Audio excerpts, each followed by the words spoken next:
wetu wanaotuongoza katika penshoni hii kufanya hafla hii ifanyike Kisumu. Mungu awabariki. Kabla sijaomba, katika kitabu cha Kutoka chapter number 14 verses 13 and 14, wakati wana wa Israeli walitolewa Misri kwa nguvu zake Mwenyezi Mungu kupitia Musa mtumishi wake, walifika katika Red Sea, wakatatanika, wakatafshika ndani ya mioyo yao. Lakini Musa akawaambia, msiogope, simameni tu muone uokovu wa Mwenyezi Mungu utakapo waokoa. Amen. Bwana Yesu asifiwe. Hakika Mwenyezi Mungu alijidhihirisha mbele ya wana wa Israeli na mbele ya Wamisri waliokuwa wanaandamana mbio na mafarasi kuja kuwaangamiza. Haleluya. Haleluya. Haleluya. Nachukua fursa hii kwa upendo wake Jehova kulingamanisha wana wa Israeli enzi zile na pension members wa Kenya Post Authority. Bwana Yesu asifiwe. Hiyo ni neno la Mungu ambalo si langu mimi, nimebuni. Mungu Mwenyezi, Jehova El Shaddai, atatutetea usiku na mchana. Tunapoanza hafla hii, wema wake na fadhili zake zitatuongoza soteni kwa utukufu wake. Yale tunayatarajia kwa mapenzi yake Mwenyezi Mungu kupitia kwa viongozi wetu wa pension, kwa nguvu zake Jehova tutayapata. Amen. Amen. Wave for me please. Praise the Lord. Naomba kwa mapenzi yake Mwenyezi Mungu tusimame sote ili tupate maombi kwa utendeti. Nikimalizia, wakati walifika kwa Red Sea, wakaangalia nyuma, wa Misri wanawafuata na mafarasi yao kuja kuwaangamiza. Lakini Jehova akamwambia Musa, waambie wasimame tu, watulie, waone wokovu wake Jehova utakapowaokoa. Pension members, kwa mapenzi yake Mwenyezi Mungu, tutulie, tumwachie Jehova nafasi yake, atutetee kwa utendeti na tusitafshike hata kidogo, tumtumainie yeye usiku na mchana. Funga macho yako. Baba wetu Jehova El Shaddai, twajinyenyekeza mbele zako kwa mapenzi yako makuu ambazo umetuwezesha siku ya leo Jehova. Tumetembea, tumefika katika Kisumu Port ambako hafla hii imeandaliwa na wakuu wa pension ya Kenya Post Authority. Tunakushukuru kwa wema wako na fadhili zako Jehova. Kwanza na wakabidhi mkono mwako waliopanga hafla hii, katika jina la Yesu Kristo, wazidi kuwaongoza kwa mapenzi yako. Tunapoanza mkutano huu wa siku ya leo Jehova, tunakualika kwa mapenzi yako mkuu, Mungu wa rehema, utuongoze, ututawale, utushindanie, utushindanie. Hafla hii Jehova iwe chini ya ulinzi na uongozi wa Yesu Kristo, kwa wema wako na fadhili zako.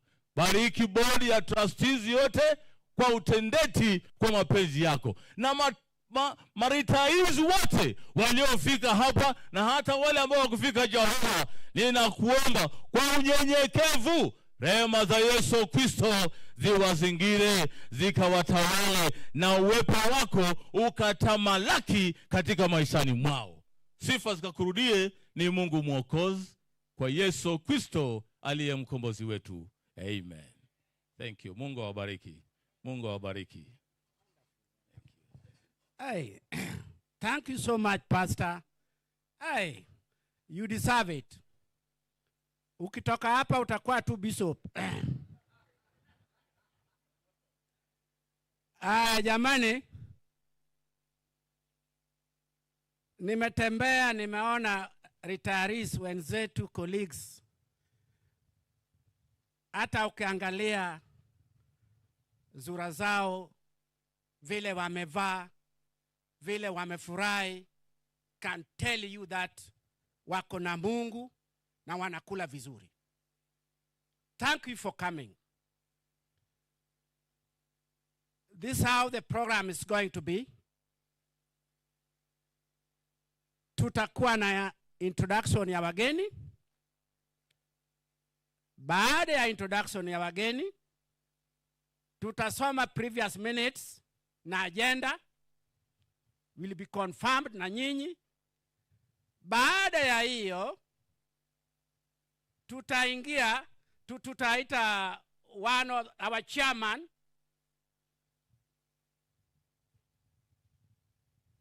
ya pension yetu DB. From there tutaingia kwa sponsor MD. From there I'll tell you what to do. Nimesika hiyo kwa kichwa yangu, ninazo hapa yote, so usiwe na wasiwasi, hakuna.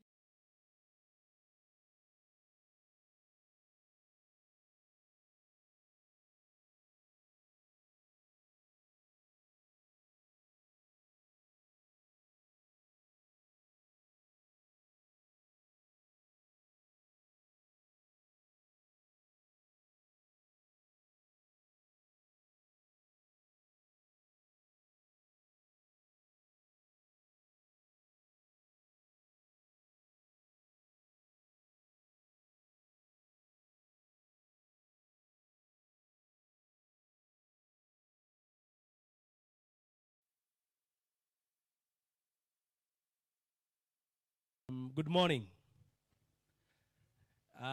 Kwanza nina furaha kujumuika nanyi siku ya leo kwenye mkutano wetu wa kila mwaka wa mwaka huu, na ningependa kuwarudishia shukrani ya kipekee kwa kuchukua fursa hii kufika hapa ili kujumuika nasi siku ya leo. Ninajua ya kwamba nyinyi nyote mlio hapa amtoki kwenye kaunti ya Kisumu, lakini mnatoka kwenye kaunti ambazo ziko karibu na kaunti ya Kisumu. Kwa nini nimesema hivyo? Ni kwa sababu najua ya kwamba sote tungependa kukamilisha mkutano huu kwa wakati ufao ili ufike nyumbani kama ingali mapema. So ningependa kuwashukuru kwenu kwa kuja kwa mkutano huu.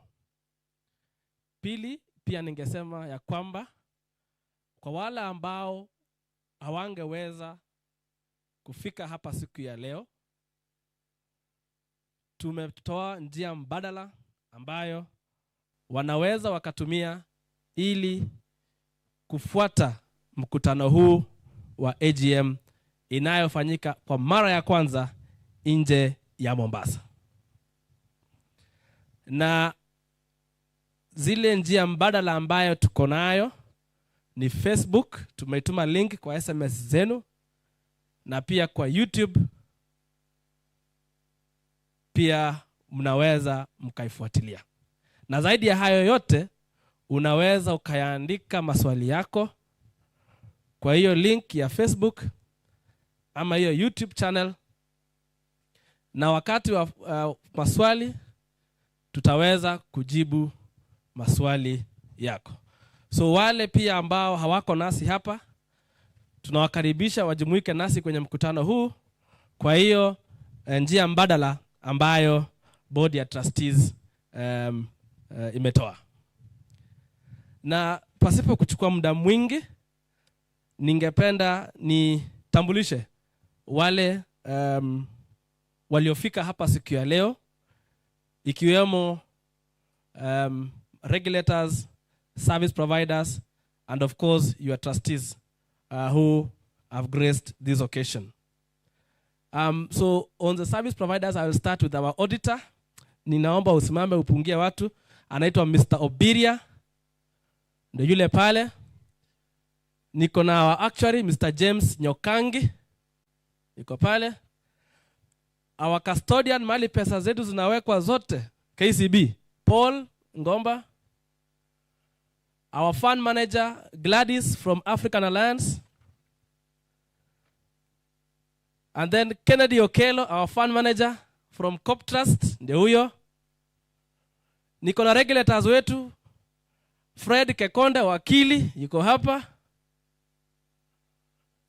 Assistant Director RBA, John Muli, yuko hapa. Niko na Christopher Mwendwa, ambaye pia ni fund manager wetu kutoka Gen Africa, yuko hapa nasi siku ya leo. Na trustees ambao wamejumuika nasi, niko na watapata fursa ya kuzungumza nanyi baadaye.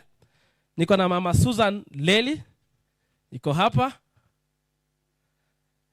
Trustee Catherine Wangari, huyu bado ni active in service, karibu sana. Director Hamed Mukhtar, ambaye ni trustee na director pia KPA. Trustee Francis Suma, independent trustee, yuko hapa. Trustee Violet Mugambi, huyu mnamjua kabisa, mtoto wenu wa hapa. Niko na Trustee Ferdinand Malumbo, the youngest retiree, ndio huyo. Alafu pia niko na trustee kutoka DC scheme. DC scheme ni ile scheme mpya. Trustee Emma Okelo, karibuni sana. Na pia niko na Joshua Kriama, ambaye anamwakilisha Managing Director Kenya Ports Authority. Sasa sote tuko hapa kwa minajili ya mkutano huu wa siku ya leo. Na kwa sababu ya muda, na nimesema kwamba tutahakikisha kwamba tunazingatia ratiba iliyowekwa ili kuwawezesha mfike nyumbani, ama tumalize mkutano huu mapema ndio mweze mfike nyumbani pia mapema. Na ningependa sasa kusoma notice ya AGM ya mwaka huu, ambayo ningependa kusoma kwa lugha ya Kimombo. Notice is hereby given that the 18th annual general meeting of Kenya Ports Authority Pension Scheme, which is the DB scheme, will be held on Friday 17th of October. Lakini kwa sababu ambazo hazingeweza kuepukika, nyote mnajua ya kwamba tuliweza kuiahirisha huo mkutano ambao tulikuwa tumepangia wakati huo kwa sababu ya kifo cha mzee Raila Amolo Odinga. Na ndipo tunafanya siku ya leo tarehe 7 mwezi wa 11. Kuanzia saa 3 hapa Kisumu Port. Pensioners from all regions, those who are contributing members and deferred of KPA pension scheme are requested to attend the annual general meeting to transact the following business. Of course, one is reading of notice and agenda, opening of the meeting and introductions, adoption of minutes for the last AGM, to receive the report or the speech from the Board of Trustees, to receive a speech from the Managing Director, KPA, to receive a report on the audited financial statements of the scheme by our auditors, to receive a report on investment from the fund managers, to receive a report, a custodial report from our custodian, that is KCB, to receive the representation on the structure of benefits of the scheme from the scheme actuary, the presentation from RBA on industry changes, and then lastly, we'll do Q&A, question and answer session. So fursa yenu ya kuuliza maswali pia iko kwenye ratiba ya siku ya leo. Na kabla sijaendelea, ningependa nipate ambaye ana propose na kusecond the agenda yetu ikuwe adopted kwa siku ya leo. Member mmoja.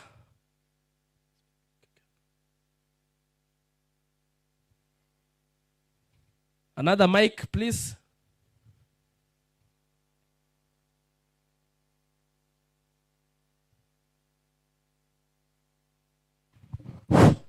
Nani? Kuna mzee pale. Wapi?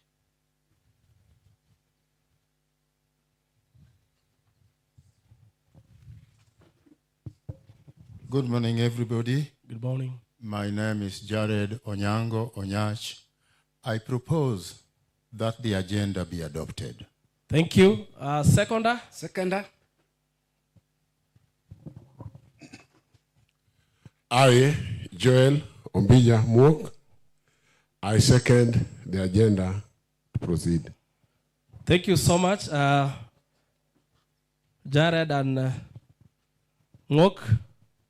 So I will invite the scheme secretary to take us into the next item. That is on the minutes of the last AGM. I'll invite my colleague, Vincent Aware.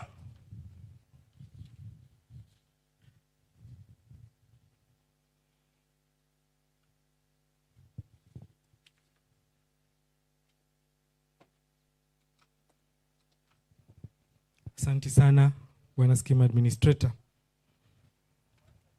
All protocols observed. Kwa majina naitwa Vincent Owea na jukumu langu kwa sasa ni kuwapitisha katika kumbukumbu za mkutano wa 17, the 17th AGM that was held on 4th October at the Mbaraki Sports Club. Nitasoma kwa Kiingereza na pia itakuwa wana project pale, but even for copies they will be available on the website for downloading. So as we begin, the meeting was called to order at around 9:01 a.m. and it commenced with words of prayer offered by representatives of both the Christian and Muslim faiths. From there, it was confirmed that there was enough quorum for the meeting to take place, and a round of introduction was done, introducing both the trustees and the service providers to the members. Thereafter, the notice of the meeting was read by the scheme administrator together with the agenda. The agenda was adopted without any amendments or alterations, with a motion to adopt the agenda being moved by Mr. Wafula and seconded by Thomas. Thereafter, we went through the minutes of the 16th annual general meeting, which had been held at the Mbaraki Sports Club. These two were adopted as a true and accurate record of the proceedings. The motion for the adoption of the minutes was proposed by Mr. Jeff Akiti and seconded by Mzee Musa. From there, we had an educational skit by the peer educators, and the skit highlighted the following issues. One being the importance of attending the annual general meeting, where members were encouraged to be attending this meeting and raising any questions they had. Then the skit also gave a clarification on the pension increment which had been implemented during that year. It also highlighted the rationale for the sale of scheme properties. From there, we received the chairperson's report. The report was presented by Trustee Francis Suma, who was standing in for the chairperson, who had tendered his apologies for being unable to attend the meeting. He gave an overview of the scheme and also the economic and scheme performance highlights. He reported on the industry development. Then he went away to also discuss on the issue of the funding level of the scheme, which stood at 66.6%, reflecting an actual deficit of about 8.7 billion. He gave a brief highlight of the measures being taken to improve the funding status, and which can be summarized as follows. One, the sponsor had increased annual remedial funding to 1.23 billion annually, up from 535 million. He also talked of the revised investment strategy, which was geared towards reducing investments in low-yield properties and reallocating the funds to higher income assets such as government securities. Thereafter, he also highlighted on the scheme's activity which had been held in the year 2023, and these were the biometric census, the trustees election, and also he made a reference to the board evaluation which had been conducted. He also gave a briefing on the scheme projects and how the trustees had taken oversight of all those projects. He gave a highlight of the legislative and regulatory development. And lastly, he also mentioned on the 3 payslip case, which indicated that at that time there was a ruling that was being waited to be delivered in January 2024. He expressed optimism about the economic recovery in the following year and cited improvement in performance in equities, and the strengthening of the Kenyan shilling.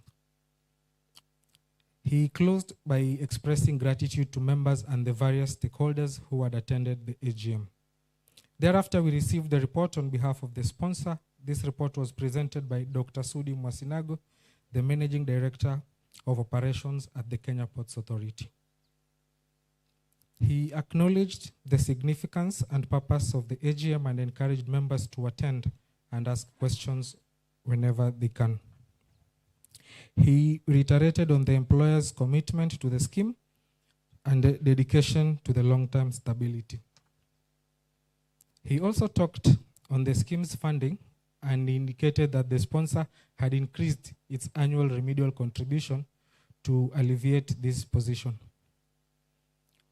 Dr. Masinago, on behalf of the MD, urged trustees to ensure transparency and eliminate any financial leakages during the administration. He called for unity between the trustees and the members to ensure that the scheme remains sustainable. On behalf of the sponsor, he acknowledged that the 3 payslip case, which remains before the tribunal, needed to be finalized.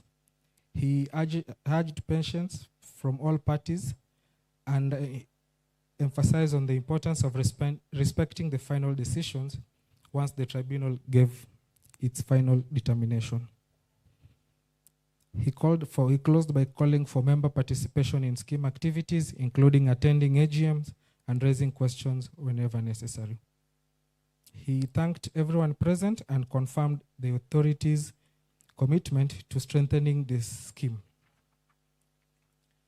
After that, we were given a brief overview of the scheme's audited accounts for the financial year that had ended in 31st December 2023. This was presented by Mr. Gideon Obiria from the Obiria and Company Auditors. The highlight of that particular report indicated that the scheme's fund value stood at about 17.4 billion, having declined from 20.12 billion in the previous year. Thereafter, we received a report on the fund from the fund managers, and the presentation was done by Ms. Ashley Mganga of Corp Trust Investments. She began by explaining the role of the investment manager, which she highlighted to be advising trustees on investing matters, investing accordance with the investment policy statement and regulatory guidelines, providing quarterly reports, and also reporting annually to the members through AGM. He gave an economic overview and market performance, and also gave the market outlook for the year that was coming. She closed by reaffirming the commitment of trustees, secretariat, and the service providers to safeguarding and growing the members' pension savings. We thereafter received the scheme's custodial report for the year, and that particular report was presented by Ms. Florence Nduba from KCB Bank. She also began by explaining the roles and responsibilities of the custodian. She also stated the statutory obligations and requirements of the custodian, which included being licensed by the CBK and RBA and the Capital Markets Authority. She also gave a breakdown of the scheme's asset, and that breakdown is also available in the annual report that had been shared. Thereafter, we got a report from the actuary, and this was presented by Ms. Evelyn Mudhoni of Actuarial Services East Africa. She also began by explaining the role of the actuary within the pension scheme. She thereafter gave a highlight of the scheme's structure and design, and also explained on the funding requirements and compliance requirements, among other things.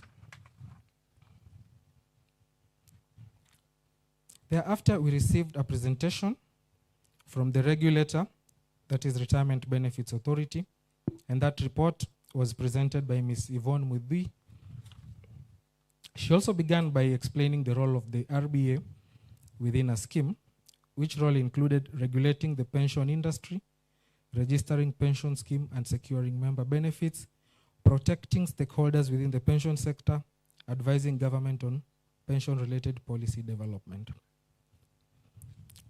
She commended the scheme for complying with the good governance guidelines and also for submitting the required policies. She raised a concern on the scheme's funding and also indicated that the deficit seemed to be growing at an alarming rate. He encouraged the members and the scheme to adopt alternative dispute resolutions whenever there is any misunderstanding. She concluded by reiterating the regulator's commitment in safeguarding the welfare of all members within the retirement benefits sector. Thereafter, we received a presentation from the scheme administrator with regard to the trustees' remuneration policy.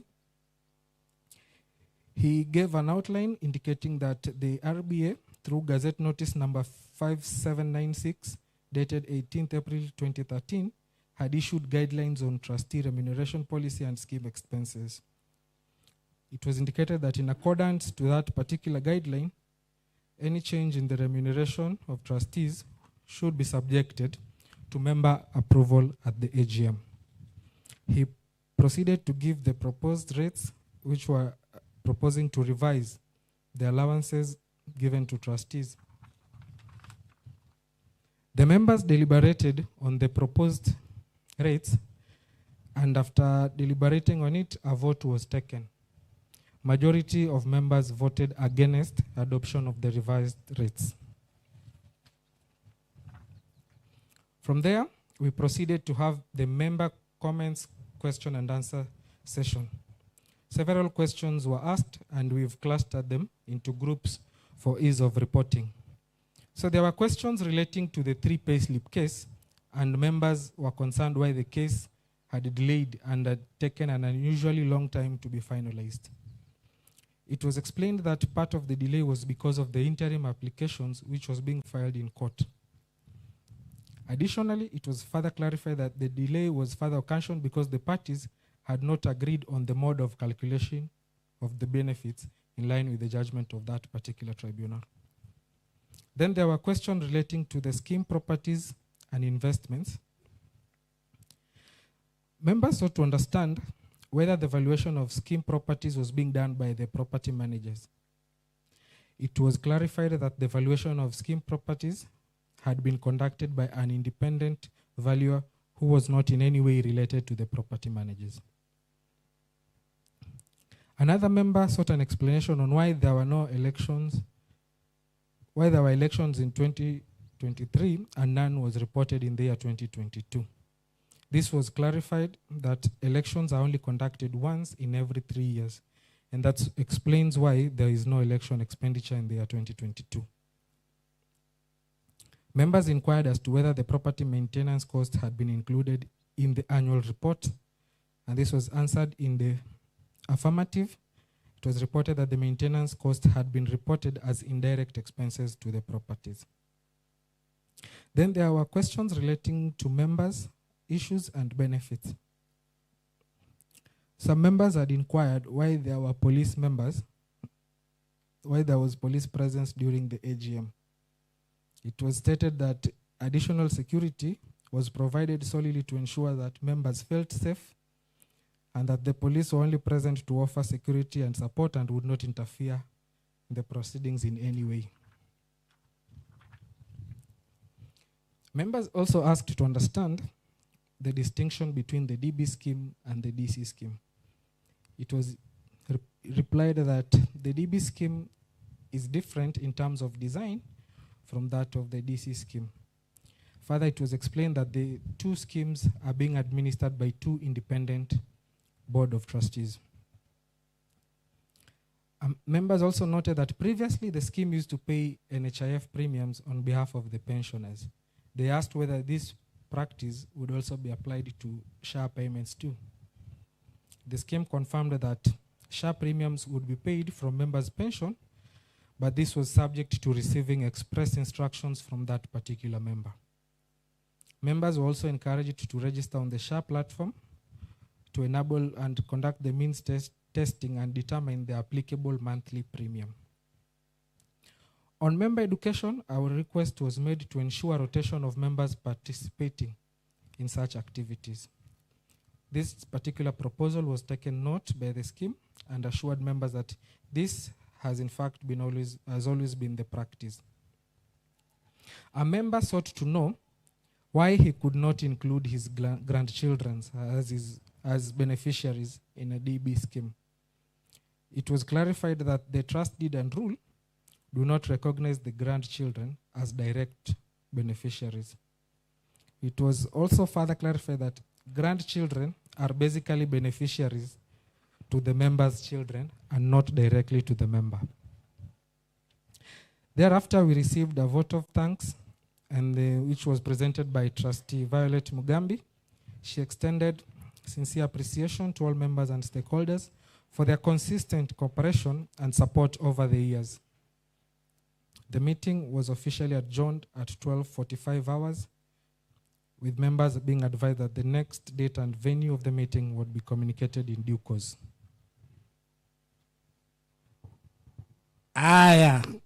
We must have proposer and a seconder. And this time you have to go this side, please.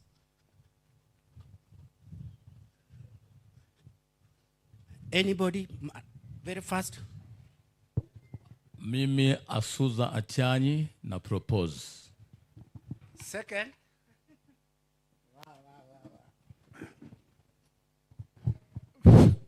Mimi James Nyarangi, I propose the meeting to continue. Second the meeting to continue. Thank you so much. Thank you so much. Now we are going to the next step, where kwa wale hawajui chairman wetu, chairman wa DB ni Julius Nyarandi. Justus Nyarandi, yes, pole. Justus Nyarandi is the CEO of Kenya Maritime Authority. And we have somebody on behalf of chairman who is called Francis Zuma. Makofi jamani. My brother, hata vile leo hiyo cheo ni kubwa baba. Kweli kabisa. You deserve it, my brother. Hata hiyo mandefu yote from Nigeria. Good morning. Habari zenyu. Ningependa kusema asante sana kwa kuja kwenyu. Sisi kama Board of Trustees tulivyokuwa tukitembea, tulisikiza maoni yenu na tukaamua this time round 17 zimefanyika Mombasa, hii ya 18 ifanyike hapa. So tunasema asante. And on behalf of the chairman, I want to pass his apologies. Something came up. He was on his way here, lakini majukumu ilibidi aende kufanya kazi, so tutamrepresent. Na pia Trustee Kibet ambaye ni director KPA pia alishindwa kufika. So kazi yangu ni rahisi. Uzuri nilikuwa nimeshaandikiwa speech na iko kwa Kimombo. Uzuri wa hapa, I know English is not a problem.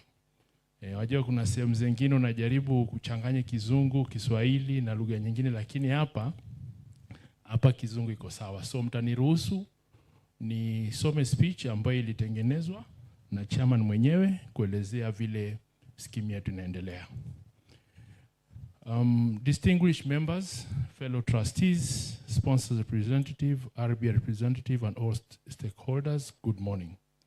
It is indeed a privilege to stand before you today as we mark another milestone in the journey of our pension scheme. This 18th annual general meeting is not merely a statutory gathering, it is a celebration of our endurance, our accountability, and partnership. Our journey has not been without challenges, yet through resilience, teamwork, and prudent stewardship, we have continued to grow stronger. Your faith in the scheme has been our guiding light, inspiring us to uphold excellence in governance, sound investment decisions, and members' services. Today, I share with you not just our performance, but our renewed sense of optimism that the future holds even greater promise for all of us. And for the first time in the history of our scheme, This AGM is being held in Kisumu, a reflection of our commitment to inclusivity and members' engagement across the country. Allow me, therefore, to highlight some of the key milestones that define our performance during this year. Financial performance and asset position. As of 31st December 2024, the scheme fund value stood at Kenya shillings 17.182 billion against a liability of 26.201 billion, translating a funding level of 65.8% and a deficit of 9.02 billion.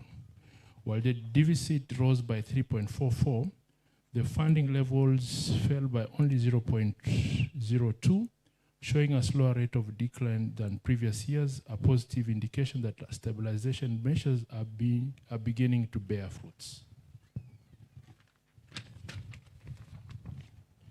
Our property portfolio continues to dominate, accounting of 62.94% of the total assets. While the assets class offers long-term growth, it limits liquidity and has a modest return profile. In the year under review, properties generated Kenya shilling 202 million, about 14% of the total income, but yield only 1.94 of the Kenya shilling 10.8 billion portfolio. To strengthen resilience, the scheme continues to pursue diversification into more liquid, higher yield investments through the progress, though the progress has been slowed by ongoing court cases, challenging disposal and rent adjustments. Efforts to reduce the deficit. Addressing the existing deficit has remained a key priority, and deliberate measures have been undertaken to ensure long-term sustainability and improved funding levels.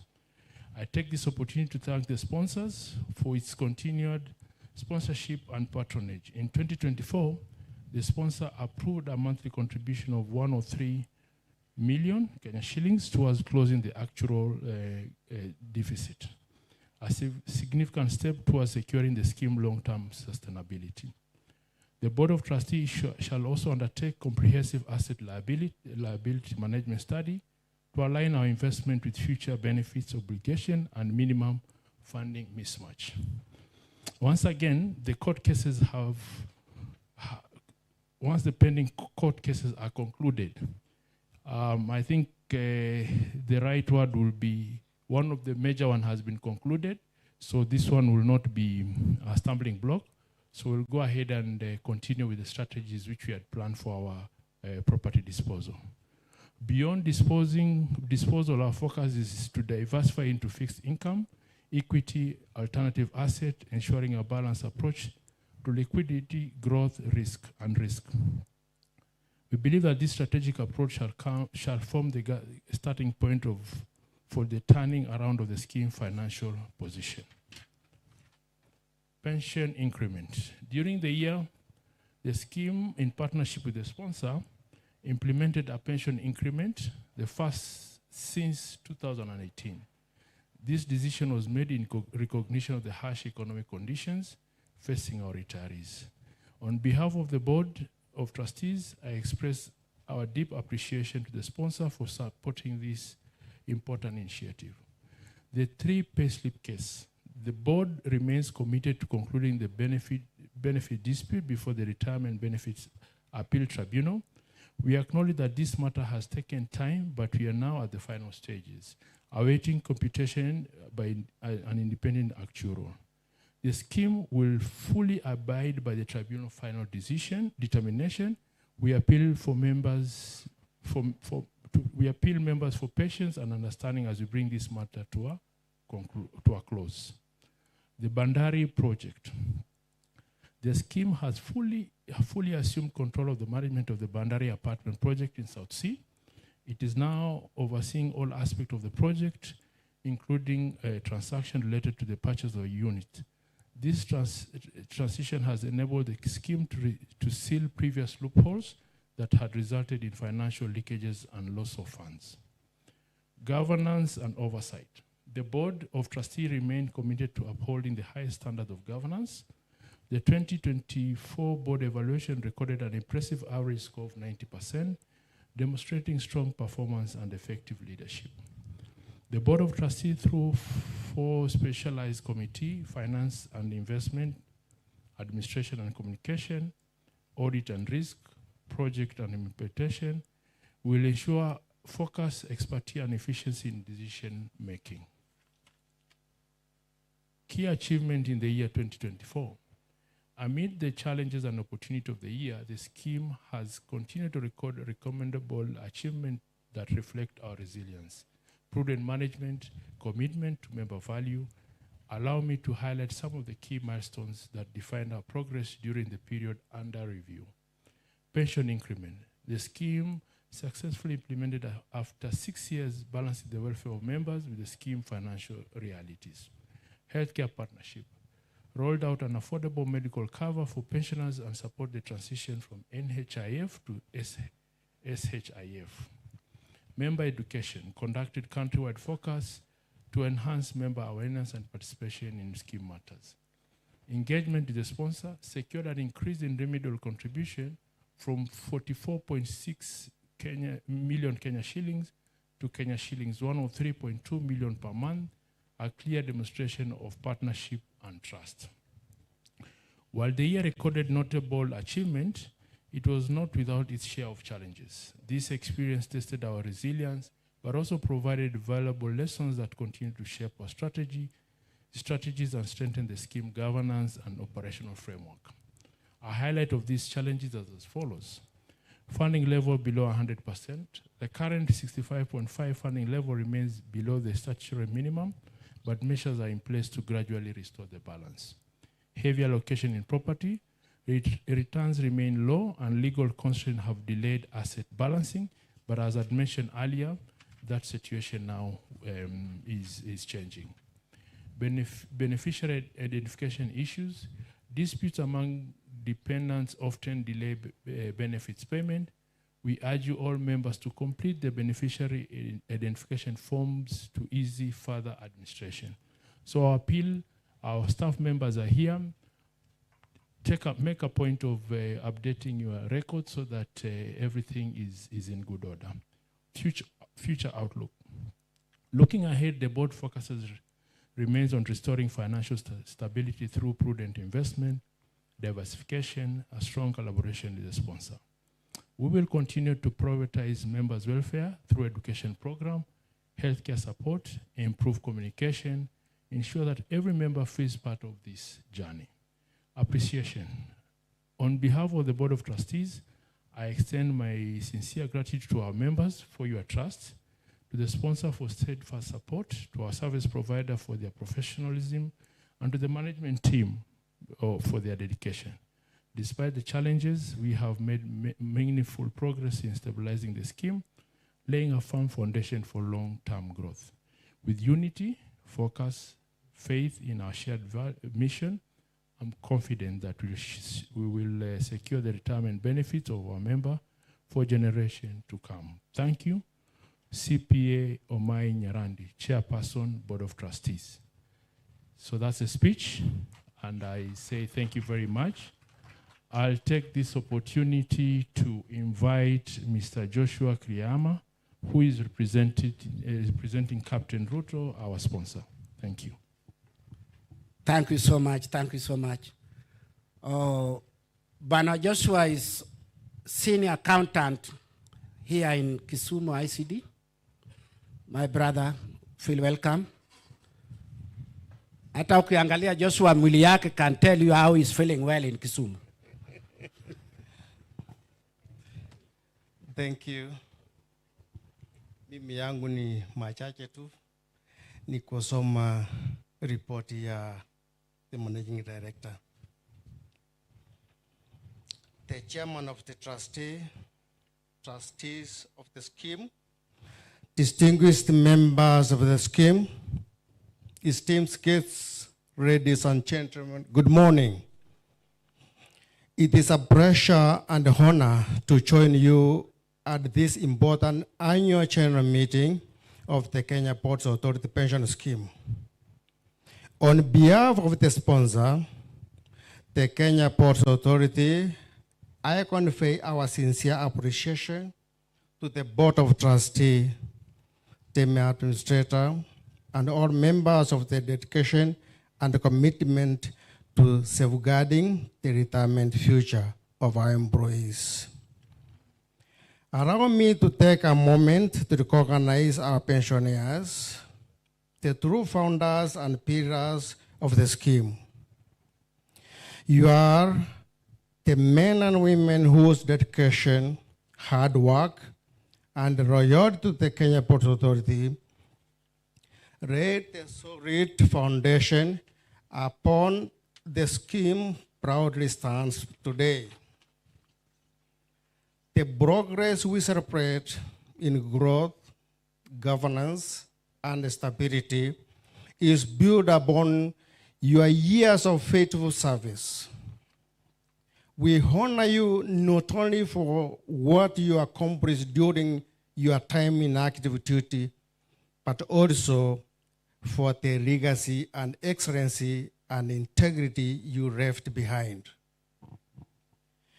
Your contributions continue to inspire us to steward this scheme with the same sense of commitment and purpose to define your generation. As the sponsor, our relationship with the scheme and its members run deep. It is a partnership built on trust, shared values, and mutual vision to ensure that every employee of the authority can look to the future with confidence and dignity.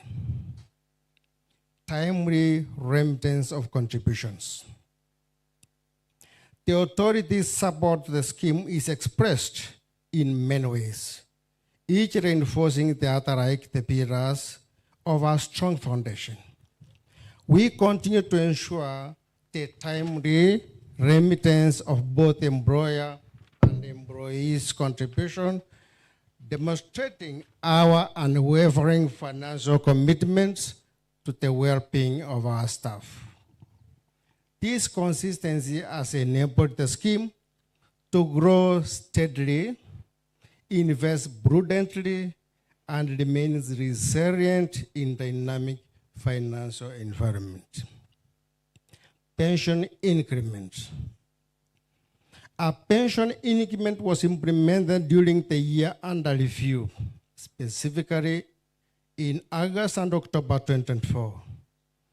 In recognition of the need to caution our members against the prevailing economic challenges, including inflation. This was done despite the tough economic climate. Looking ahead, the future of the scheme remains promising. With prudent management, strengthened governance, and favorable investment outlook, we are confident that the better returns lie ahead. Members can look forward to continued growth, improved benefits, and even greater value as the scheme builds on its solid foundation to deliver sustainable prosperity for all. Funding level of scheme. In addressing the scheme's deficit, the authority remains firmly committed to restoring the scheme's financial position.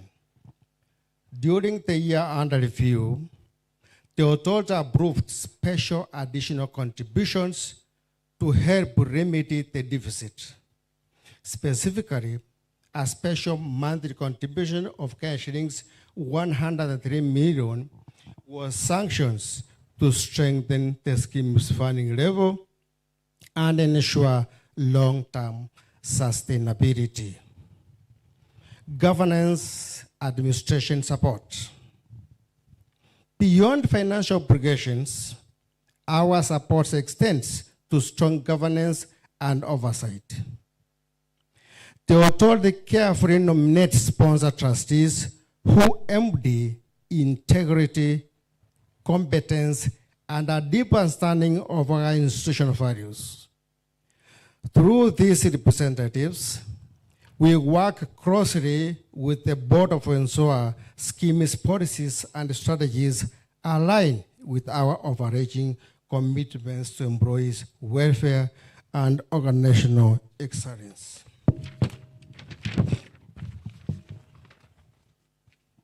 In making these appointments, the authority remains committed to ensuring that the trustees are of a mixed skill set and gender balance. The sponsor has also incorporated independent trustees who bring in invaluable expertise to administration of the scheme. Operational and administrative support. Equally important is our operational and administrative cooperation. Our authority continues to provide the necessary institutional backing from payroll integration to data management, ensuring that the scheme's day-to-day administration runs smoothly and accurately. Specifically, the authority pledges to continue giving timely member data information and purpose process for the benefits. Cross-related is the strong foundation of compliance and integrity. Together, we work to uphold the requirements of Retirement Benefit Act and the Data Protection Act, ensuring that our interaction with scheme operates transparently and in full conformity with the law. In this regard, the authority fully supports scheme's recent steps towards data protection, compliance, and enterprise risk management, both of which are essential hallmarks of modern accountable institutions. Member education and awareness. Ladies and gentlemen, our support is not limited to governance and compliance.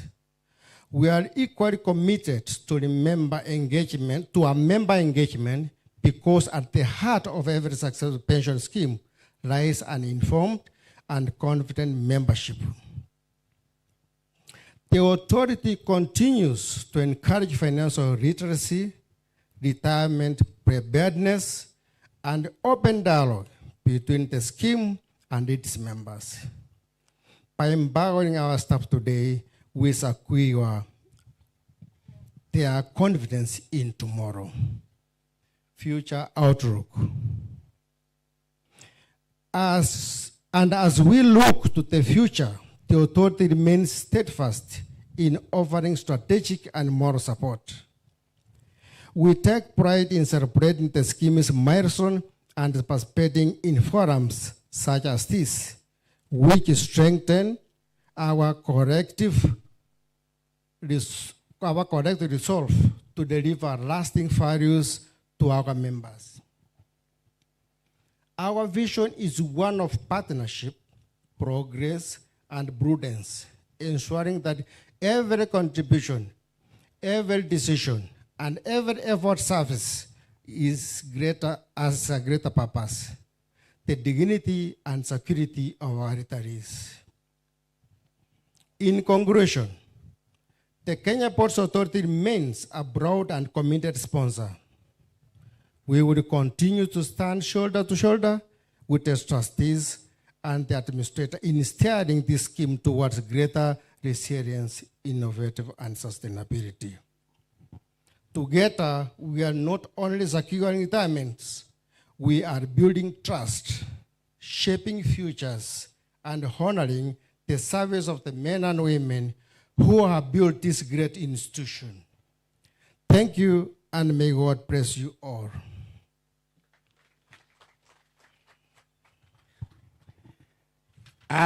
Makofi tena jamani.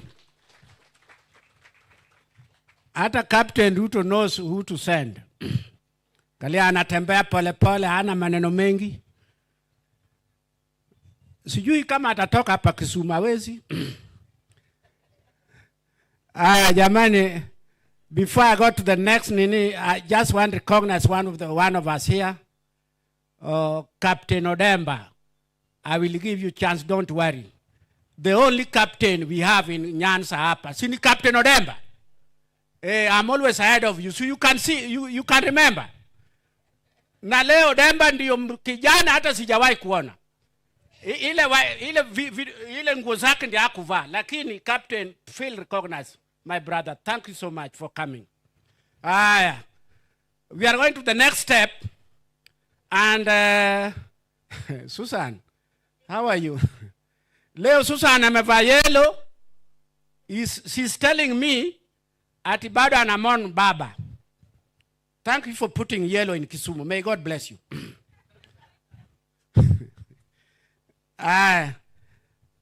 May I call the administrator wetu Kibet to call for us the fund managers and others so that we can move on. Thank you so much, Mr. Guest. I think Trustee Susan has put on orange, and orange is the color of ODM.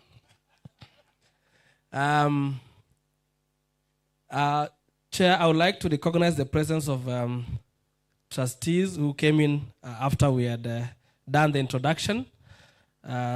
We have an independent trustee in the board of trustees who is an advocate and a pension expert, Trustee David Nyakundi. Is here, maybe you can wave so that they can see you. Yeah. He's a trustee in the DB scheme. We also have been joined by trustee from the DC scheme, Trustee Dolores Maika. She has also won orange. Yeah. I think orange was the theme today. Yeah, but those are the trustees who have joined us this morning. Chair, if you'd allow that now we go to the next presentation, and that is from the auditor of the scheme, Mr. Obiria, to give us the numbers for the year December 2024. And I would encourage you as a member to note down the questions that you may have so that we are able to respond to you at the tail end of this program. I've also been following through the online link, both Facebook and YouTube, and I see quite a number of pensioners are following through from Mombasa, from everywhere where they are in this country. And I would want to encourage them as well to post their questions on the link because we are following closely and we will be able to respond to them. So, karibu sana, Mr. Obiria.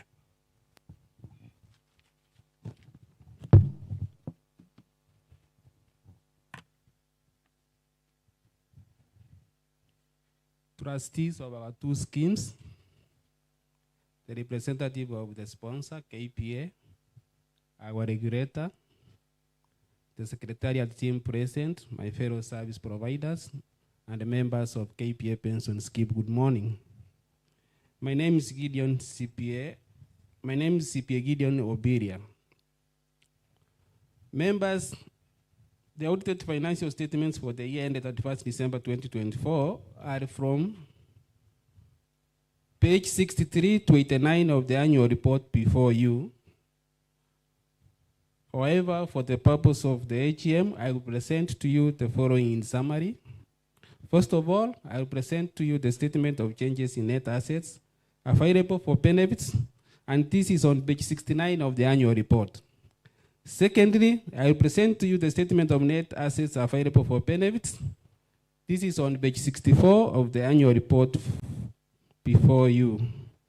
Finally, I will read our opinion paragraphs, which is paragraph 1 and 2, and these paragraphs are on page 61 of the annual report. Kindly, if we can move together, we can now turn to page 63 of the annual report.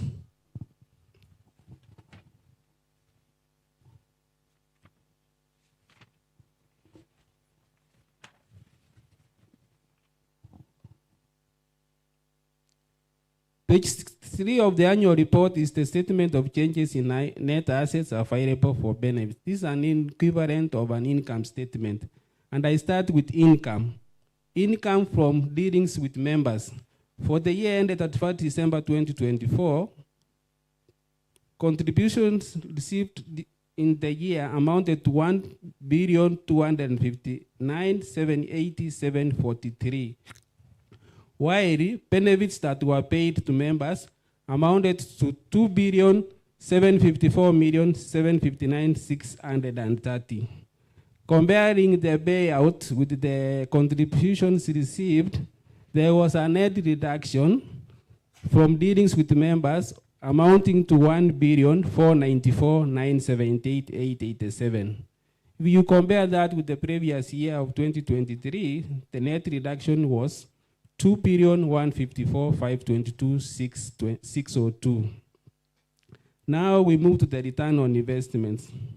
For the year ended at 31 December 2024, investment income amounted to 698,541,750. The scheme realized a loss when it disposed its property amounting to 107,989,549. It realized a gain on disposal of investment property amounting to 18,850,000. The scheme realized, or rather the plan assets of the scheme reduced by 834,454,191, which is a loss. And the scheme incurred management expenses amounting to 10,766,283. Combining the investment income and the expenditure, overall, the net return on investments that the scheme realized amounted to 1,433,091.09. Comparing with the year 2023, when the scheme realized a negative return on investments amounting to 358,626,738.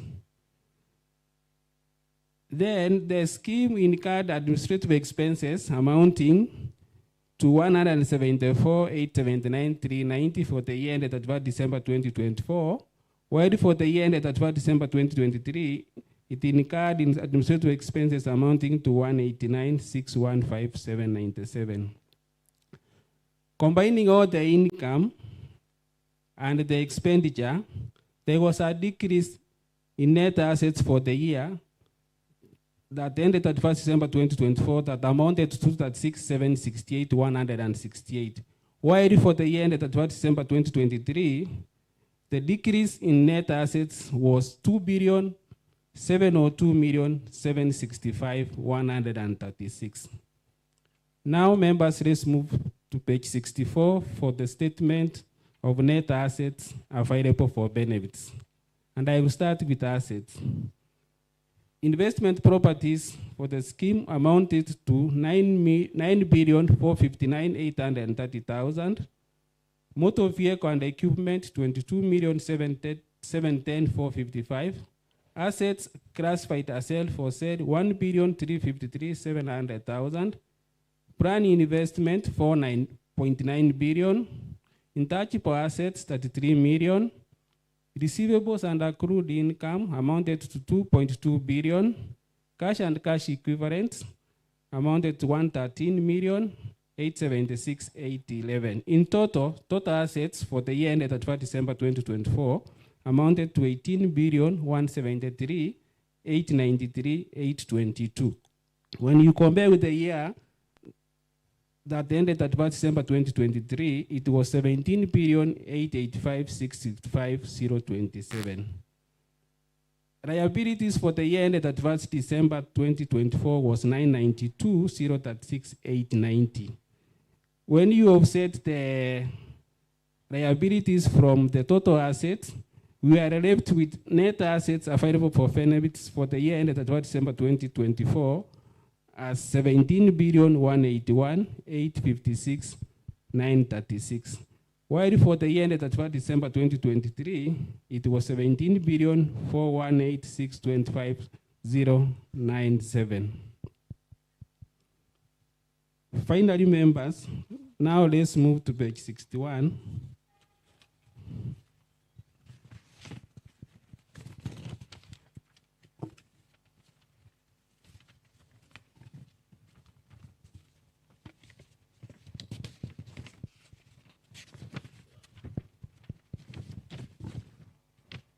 And allow me to read the opinion paragraphs, which are paragraph 1 and 2.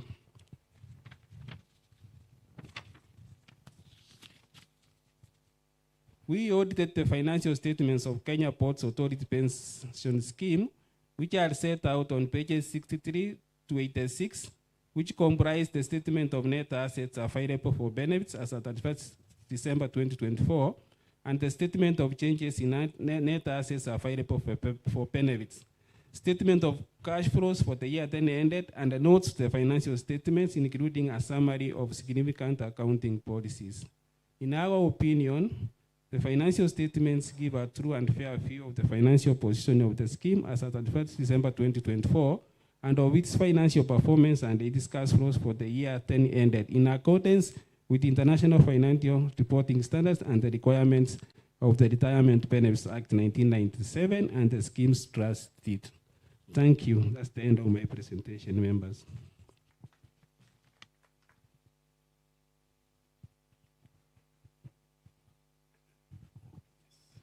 Thank you so much, Mr. Obiria. So, Chair, we go to the next presentation from the fund manager. That is COP Trust Investment Services Limited, to give us the report for the year ended December 2024. Kennedy, karibu.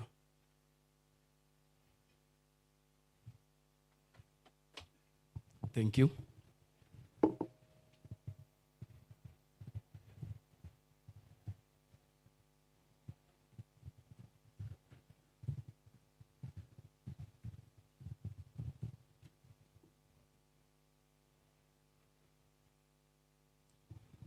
Chairperson of the Board of Trustees, trustees, members, and my fellow service providers, good morning.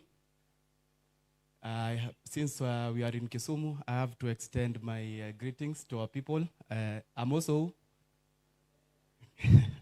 my name is Kennedy. I'm from COP Trust Investments, the fund managers. Yeah. And on behalf of COP Trust, I would like to first thank you all for giving us this opportunity and for the welcome to invest your pension contributions. And for the benefit of new members, what we do is we advise trustees on investments, and we invest according to guidelines sent by set out in the IPS and by regulators, CMA and RBA, who are well represented. Yeah. And also we report to trustees on quarterly. We report also to the members annually on investment returns and other related responsibilities. So in year 24, the Kenya shilling strengthened by 17%, reversing our 24% depreciation in 2023 following the successful refinancing of the Eurobond, and the shilling continues to be stable through the year 2025.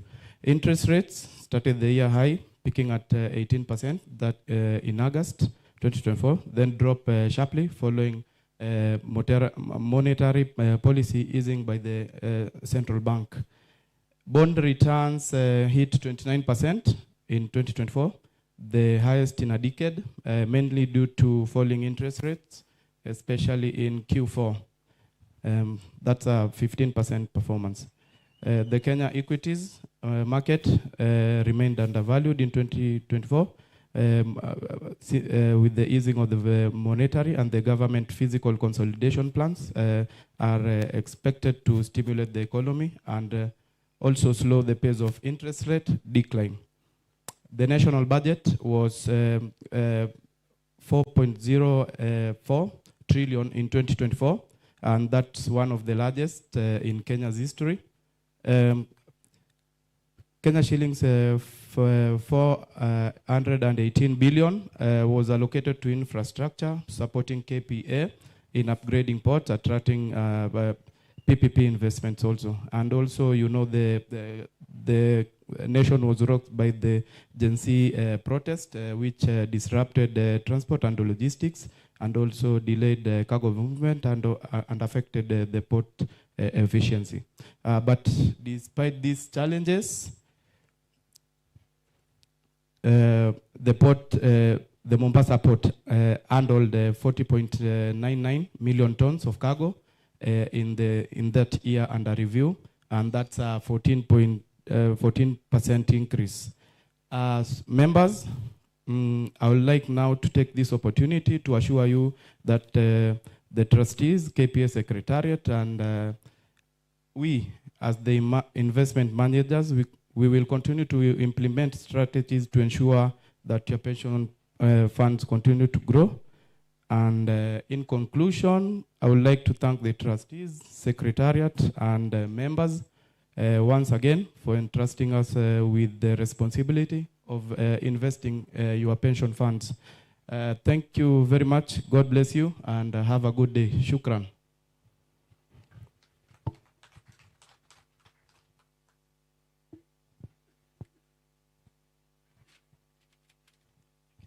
Thank you so much, Kennedy. That was indeed very brief.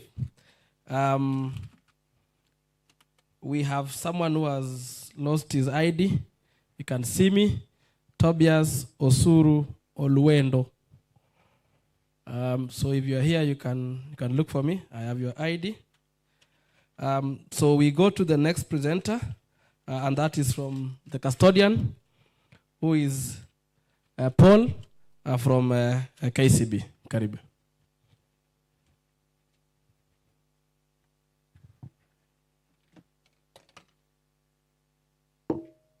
Thank you, Bernard.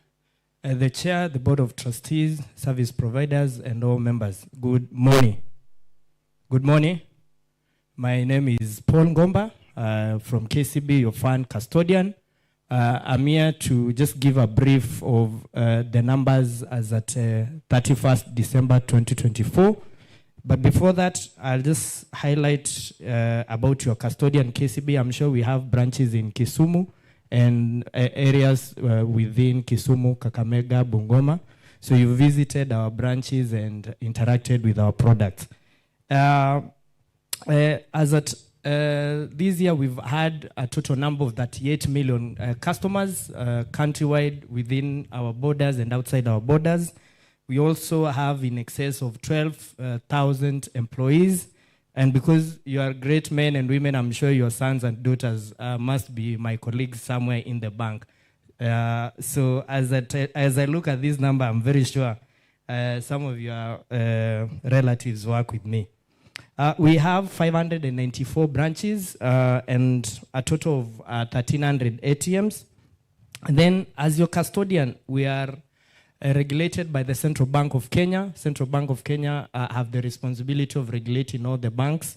We're also regulated by the Retirement Benefits Authority for us to partake in the pension space. We are regulated by the RBA.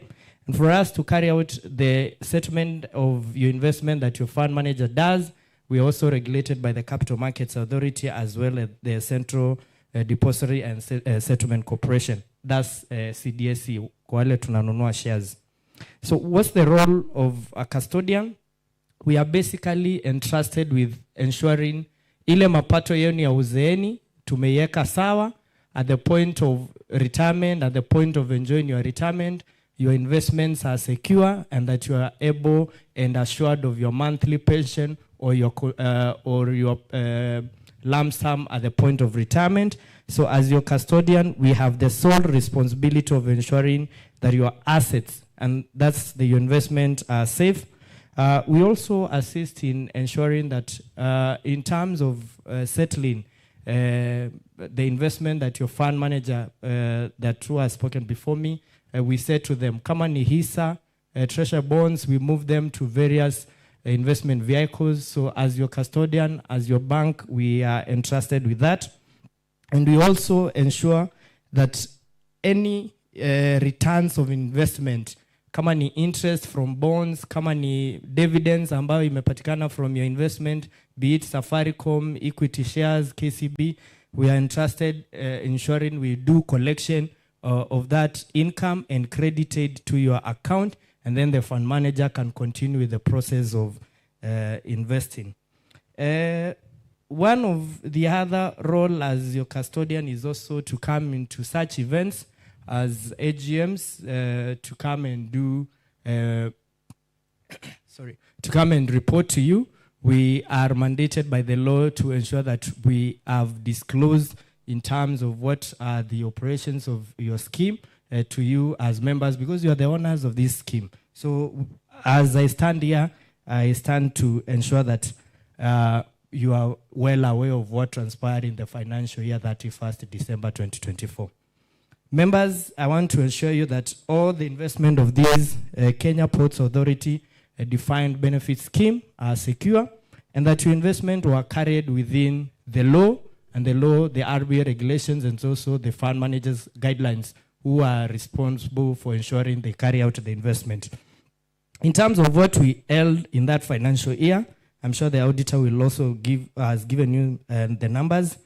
For us, we held 13.9 B, invested in various asset classes. Tulikuwa na government securities, ambazo were around 2.5 billion, quoted equities 1.3 billion, and quoted equities 256.6 million. Investment property ilikuwa around 9.4 B, and what we are calling private equity 169.8 B. So in totality, mwaka ambao tunaangalia sasa hivi 31st December 2024, the fund had 13.9 billion as your investment, and that's my report, members. I wish you well as you enjoy your retirement for those who have retired. Thank you, and God bless you. Thank you so much, Paul. We have someone who came to this meeting na simu yake akasahau kwa taxi, na mwenye taxi ameleta simu yake, anasema huyu mama anaitwa Joakim Rangumo Mudiwo. So kama uko hapa pia unione, na ule mzee anaitwa Tobias Osuru Olwendo, niko pia na kitambulisho chako. Chair, we will now go to the next presenter. We will receive the report on the structure of benefits from the scheme actuary.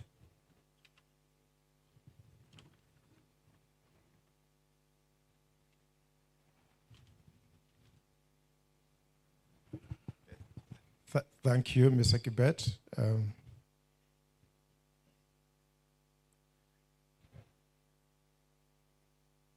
First, before I start, trustees of the pension scheme, service providers, and the members, I want to greet you good morning. I am from the Actuarial Services Company of East Africa, and I'm here to present the structure of the benefits. But before then, let me explain what an actuary does. Each period, an actuary has to assess the benefits that have been promised to members, and he compares with the assets that have been set aside to see whether the assets will be able to pay members benefits. And if the assets are more than the value of the benefits, then we say the scheme is in a surplus, and with that, then maybe we can recommend a pension increase for pensioners. But if the assets are less than the liabilities of the scheme, then we can recommend extra contributions that can be made so that with time, the assets can be able to cover all the liabilities. That's the work of an actuary. The other thing that we do is we assist in preparing investment policy statements that will guide the investment managers or asset managers on how to invest the assets. We also assist with the benefit calculations and any other issue that may come up that may require our skills. Now, what is the structure of this scheme? Basically, this is a DB scheme. And what's the DB scheme? In a DB scheme, for instance, this one, a member is promised that on retirement, you will get a pension which will be a function of a percentage, like this one we have 1 divided by 480 times years of pension or service, and then final salary, whereas final salary is an average of 3 years' salary.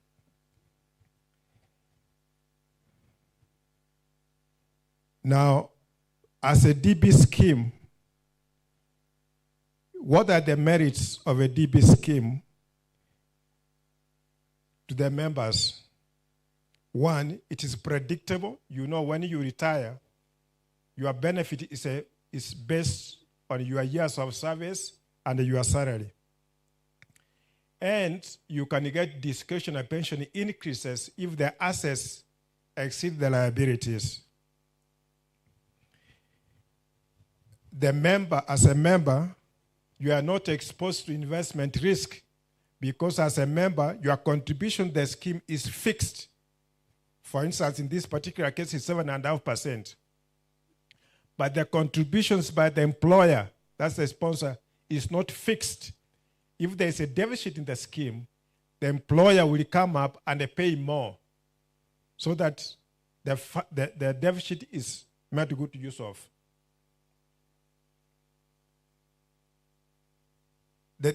The scheme was closed on 31st December 2012 and established a defined contribution scheme for future benefits for some members. So members were given a choice. Members age 45 and above as at 31st December 2012 were given the option to remain the DB scheme as continuing members and continue to accrue benefits under DB scheme. Sorry.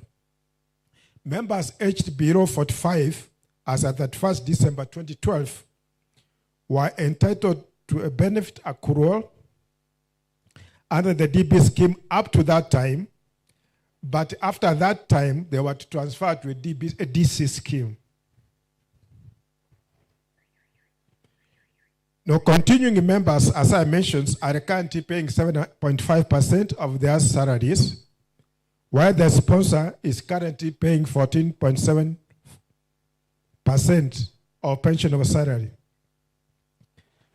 The scheme practice has been to give members the option on retirement to commute 25% of the value of your benefits in the scheme to take as a lump sum. When we talk of commuting, it means you take as a lump sum, the rest, the balance, you have to receive it as a regular income for the rest of your life.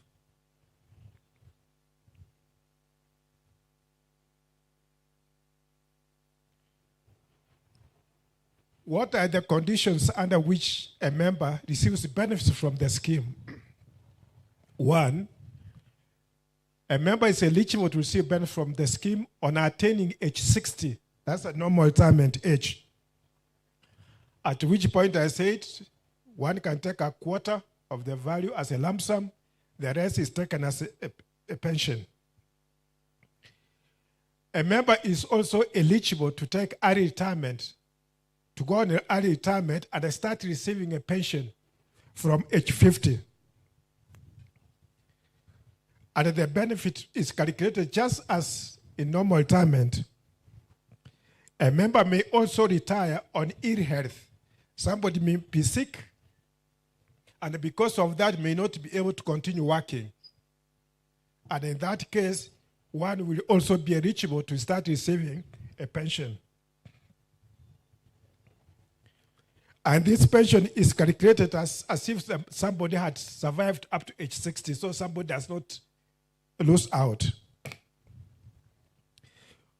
One may also receive a benefit that the beneficiaries of an individual may start receiving a benefit on death.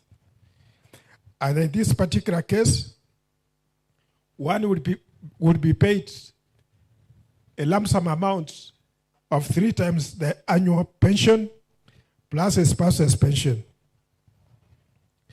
Then also, one may resign from the services of the employer.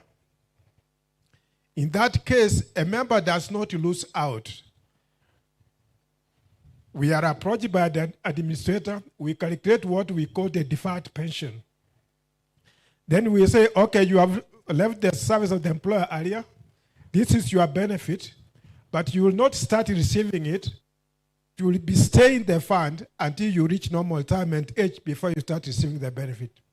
But there is also the option that you may opt to transfer these benefits to another scheme, which is registered by the RBA.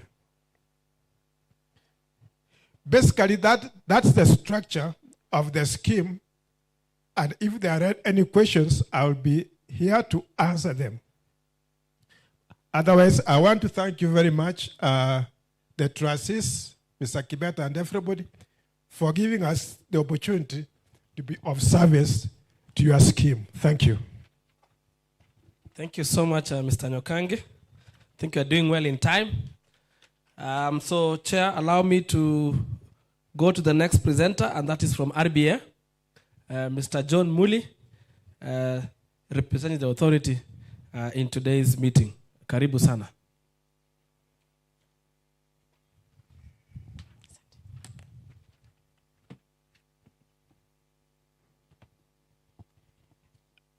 Asante sana Kibet, Board of Trustees, led by the chair, a representative of the sponsor, service providers, na members wetu. Hamjambo.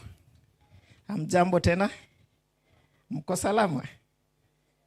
Vizuri sana. Kwa majina naitwa John Muli. Niko na jina la tatu.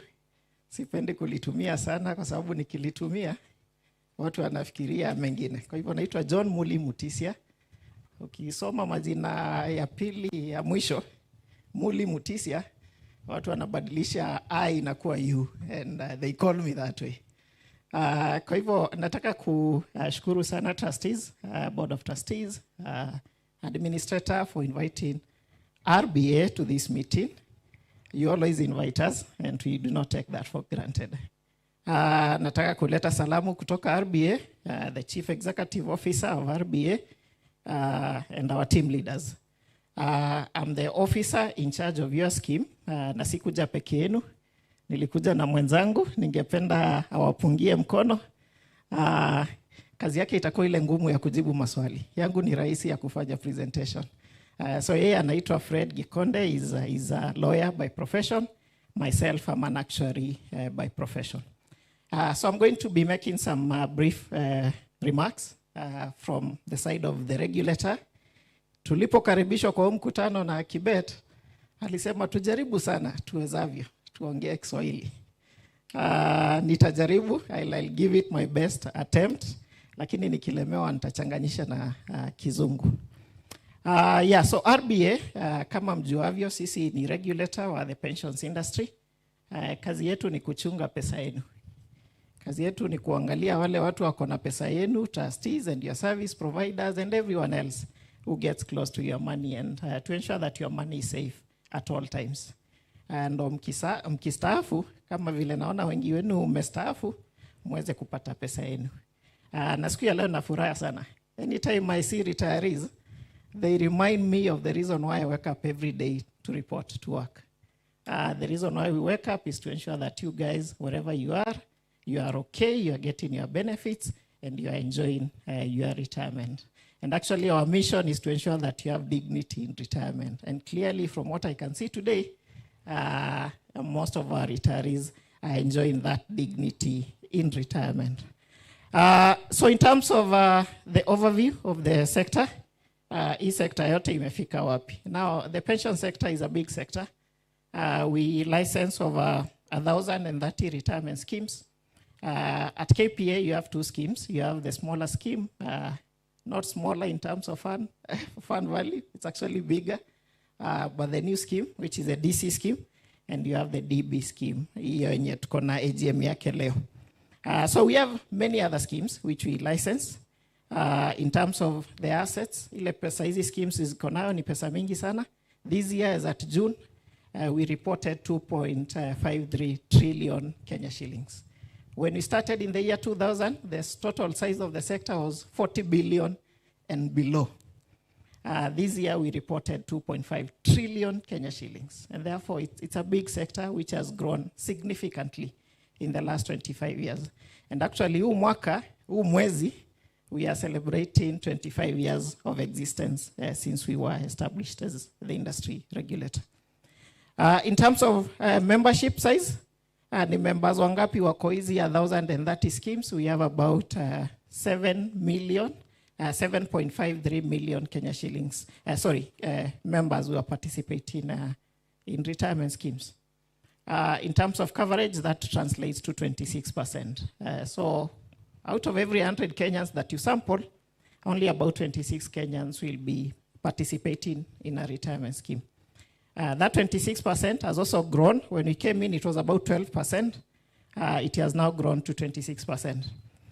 We have a strategic plan that looks to grow that number to 34% by the year 2029. And we have initiatives that are trying to drive the coverage in the sector. In terms of your service providers, kumbuka nilisema kazi yetu ni kuhakikisha wale wote wanakaribia pesa yenu wanachunguzwa. We have licensed all your service providers. It's important for me to confirm that. And currently we have 91 service providers that are in our records. And these are people that we supervise them every day. And therefore, as members, if you ever have any concerns relating to any of the service provider who has made a presentation here today, you can report that to the regulator because our job is to supervise them.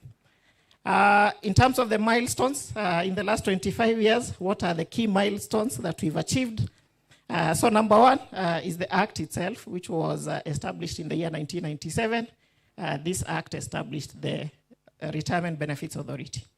So serikali iliangalia ikaona kuna haja ya kuwa na idara ambayo itachunguza maslahi ya pensioners, and it did that through enactment of an Act of Parliament of 1997.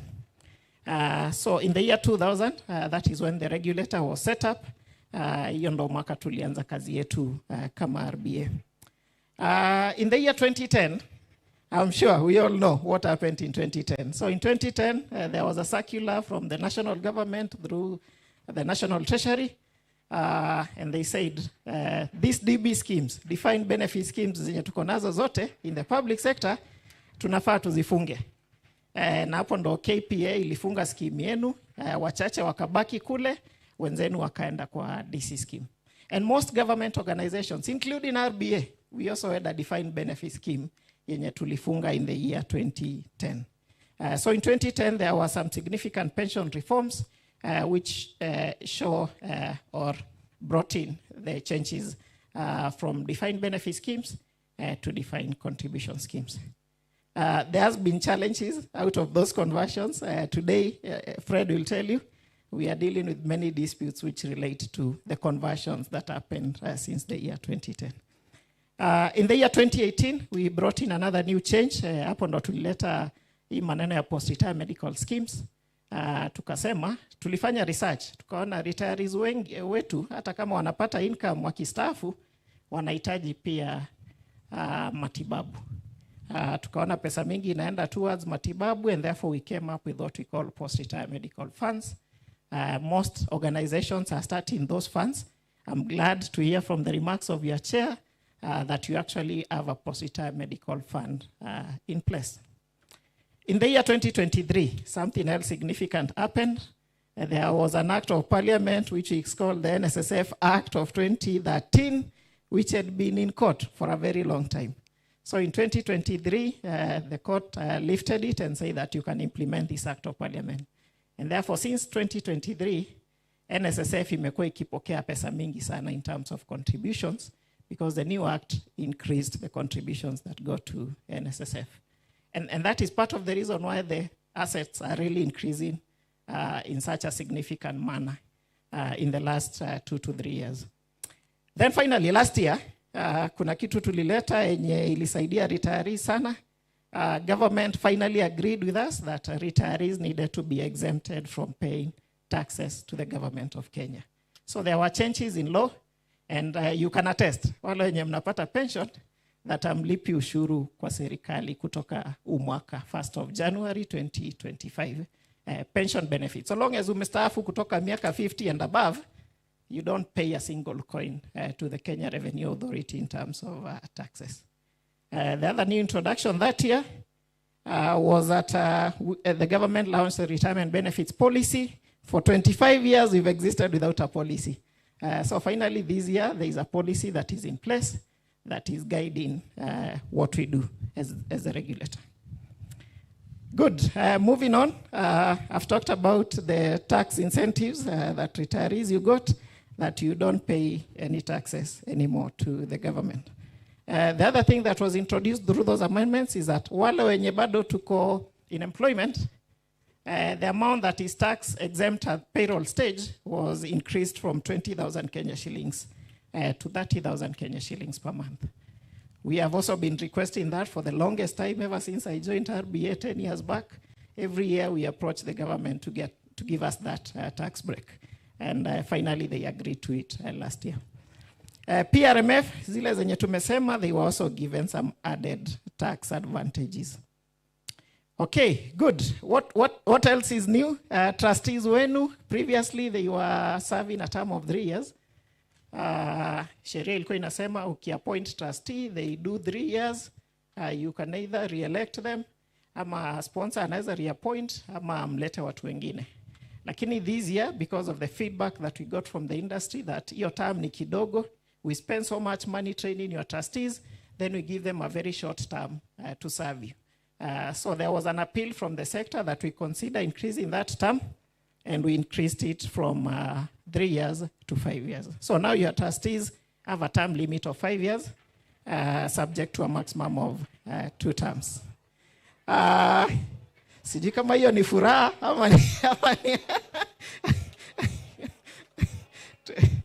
tutayaongelelea hayo wakati wa maswali na majibu. Okay, finally, in conclusion, members, I wanted to give you an assessment of how we see the scheme from where we sit. Najua Kibeta alisema tuongelelee to industry changes, but I'll not be fair to you if I don't tell you how the scheme is faring from the regulator's point of view.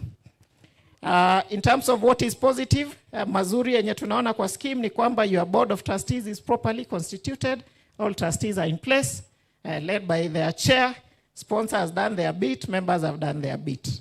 Trustees have contracted service providers. They have professionals. I've seen an actuary, I've seen fund managers, I've seen your custodian, I've seen an auditor. So all the professionals are in place to manage your funds. La tatu, ni kwamba scheme yenu iko na policies, iko na good governance policies, na iko na risk management controls in place, which is something that is highly encouraged for a scheme. The investment policy is in place. Your fund manager is investing your money based on a policy that has been updated, and therefore in terms of investments, you're also taken care of.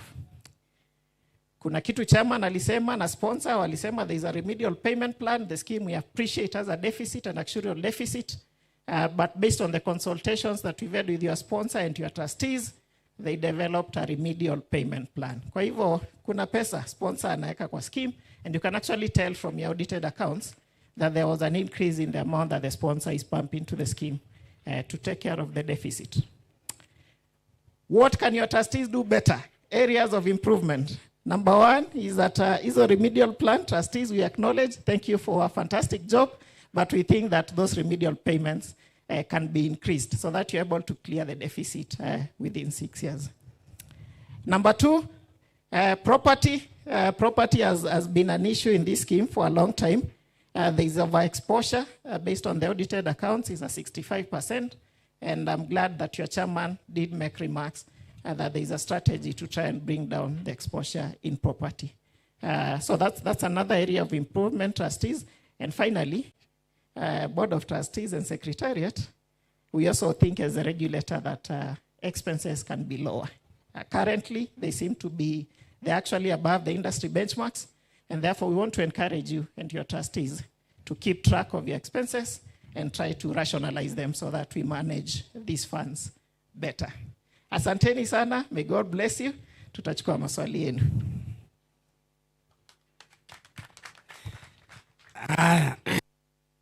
Thank you so much. Makofi jamani. Makofi ya nini? Haya. Tumefika pali pa maswali nao. Kama uko na dukuduku kwa moyo yako, saa hii ndio saa ya kuuliza maswali. Now this is how we are going to do it. I will put one microphone this side, another one this side. Ukimaliza, you give to your colleague. We will take only 5, alafu tunajibu. Another 5, alafu tunajibu. I think that's the best way we can do it very fast without any stress. Are we together, jamani? Yeah. Patie mi microphone. Mbili. Moja pande. You just pass to your colleague.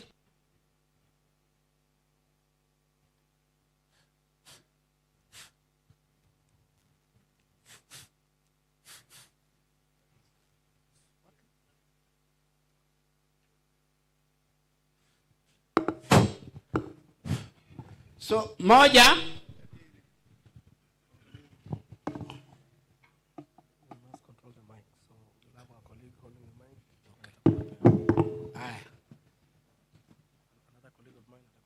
Okay. Wana wa colleague kujeni, moja kuje tusaidie pande hii. Just come.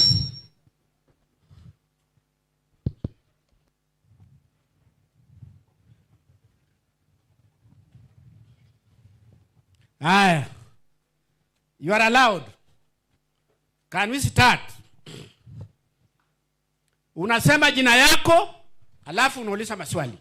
For recording purposes.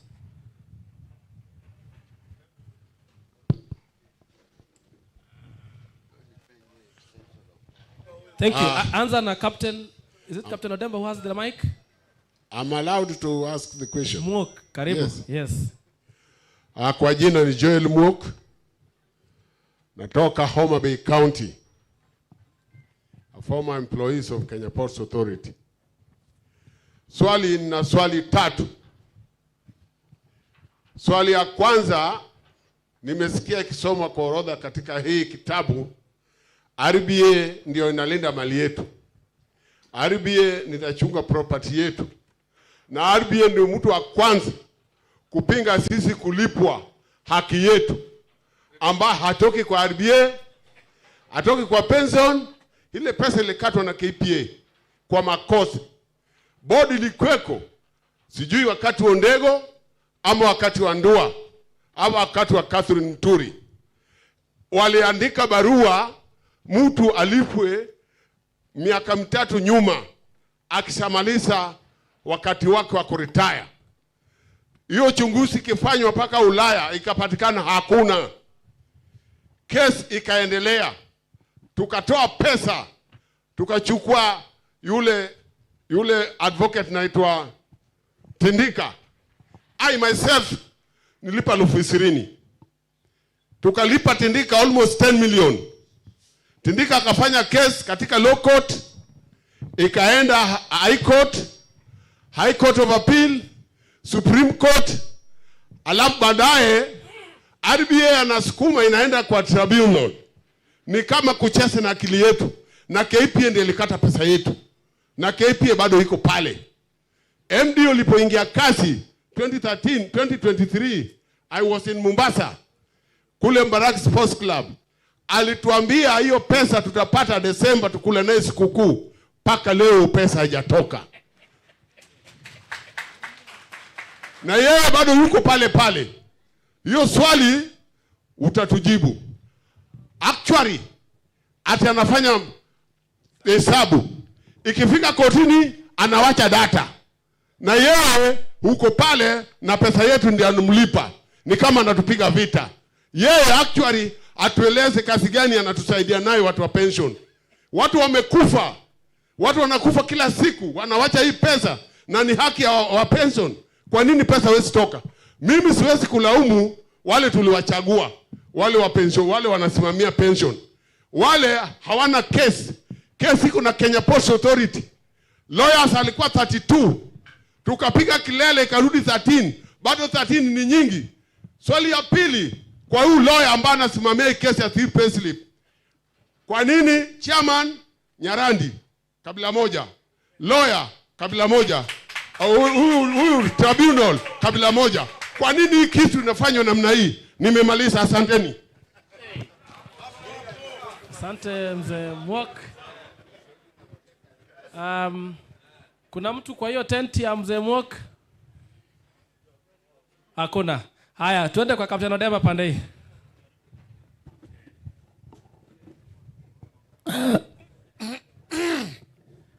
Halo, kupitia wakuu wetu huko kwa tent na wote ambao walishiriki, I greet you in the name of Jesus. Kwa wale ambao hawanijui, mimi ndio Captain Bernard Nathaniel Odemba. I worked in the port for more than 38 years. Some of you might not believe it, but that is the truth. First of all, I am very happy. I can say I'm a very, very happy man because apart from being Captain Odemba, I also happen to be the representative for all members of Kisumu County who used to work at KPA. I am their representative. And I was very, very happy when I noticed in the wall that this time the Board of Trustees decided that our AGM was coming to Kisumu. It was a very big honor, and I thank them very much for that. Now, first of all, I only have one question which might not be very, very serious, but it is important. During one of our meetings at one of these beach hotels in Mombasa, I think it was the year before last, we discussed at length and we agreed that for all representatives, not just of Kisumu, but Migori, Kisii, wherever, all the representatives were supposed to be getting what we call communication allowance or something like that, so that we could communicate with our members whenever there was a problem or there was something new which they needed to know. And it was agreed unanimously that this was going to be done. And that, I think, is either 2 or 3 years ago. But up to now, the moment I'm talking, it just went quiet and dead like that. So I'm asking you kindly, our trustees, to explain to that, to explain to us what happened or why up to now we have not heard it. Okay. So I hope you understood what I said, that we are asking what happened to that promise which we were given, that we will be getting this, you can call it by whatever name you like, but I like to call it communication allowance, because sometimes we find ourselves, we county representatives, we find ourselves in a very bad situation. Somebody has just telephoned you to give you information that one of us has died or something has happened to him, but then you don't even have you don't have anything you can do about it, because first of all, you can't even communicate with anybody. You can't even call our members at the port to explain to them what is happening. So if you can be kind enough to explain what happened to that promise which you gave us. I mean all representatives from Meru to Embu to wherever. think about that and tell us something about it so that we can all rest in peace. Thank you very much.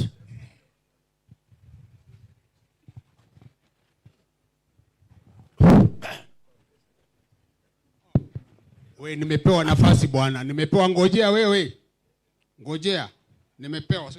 Mike, keti kidogo. Nisimama hapa ama wapi? Nisonge huko? Hapo hapo. Very good. Jina Elder Joseph Sialo Makero. This man has come all the way from Budalangi to Kisumu. Yangu ni machache. Kitu cha kwanza, in every AGM tunapewa nafasi vile nimepewa saa hizi kuuliza maswali ama kutoa maoni. My question is, maoni yetu utiliwa maanani ama huwa tu ni hot air ambao itabaki hapa hapa Kisumu?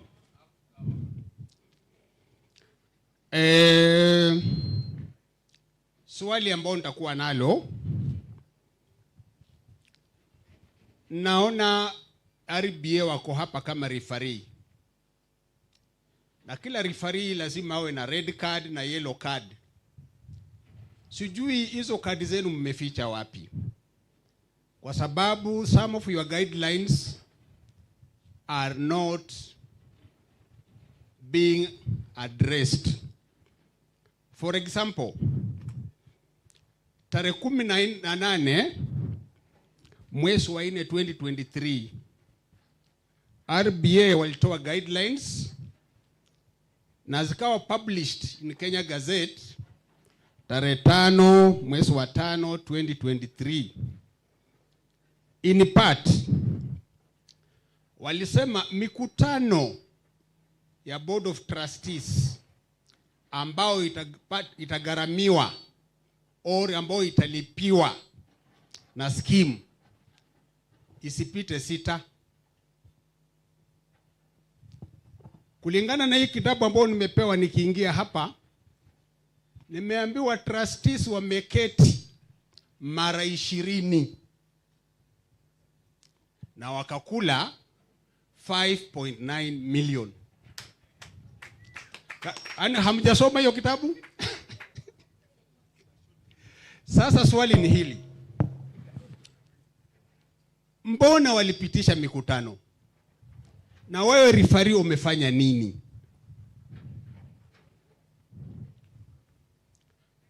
Wakati tumesomewa last minutes, tumeambiwa ya kuwa ile policy ya malipo ya trustees mwaka jana, sisi AGM we did not approve it. So hatujui hii 5.9 million imetumika using which rates, kwa sababu zile rates ambao mlikuwa mmepropose last year tulikataa. Nimeeleweka hapo? La pili,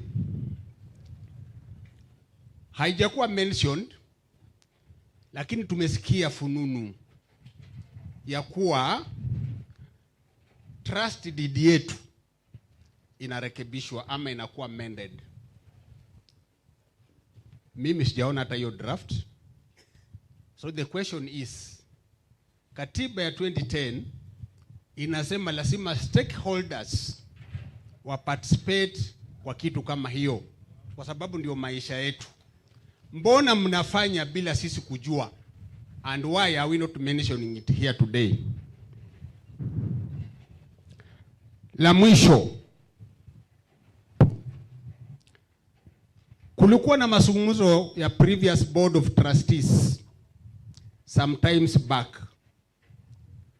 Alafu akasema haya mazungumzo imekwama, tuandikie RBA ya device. Na waliandikia RBA. That year 2019, hii ilikuwa about the slots wale watu ambao tunataka tajiri nominate kama trustees na wale ambao sisi tunataka tuchague. Katika barua ya CEO wa RBA ambao pia haijafuatwa mwaka huo, huyo nafikiri CEO alikuwa anaitwa Bwana Mtuku at that time. CEO alisema hivi, tajiri wetu ambao ni sponsor, wale nominated trustees wake 6 apunguze 1, abaki na 5, na sisi members tuchague wangapi? 4, so that wawe 9. So ningependa hiyo barua ikubalike na ifanyike hivyo kwa uchaguzi ambao unaenda. Alafu pia chairman and the board of trustees, mtusaidie kuondoa, there's something like a bad blood ambao we need to cure. Wakati wa uchaguzi ukifika, out of these 4 slots, tunaomba wale active members wa DB scheme ambao bado wako kazini, wenyewe wachaguane huko na wapewe slot ngapi? 2.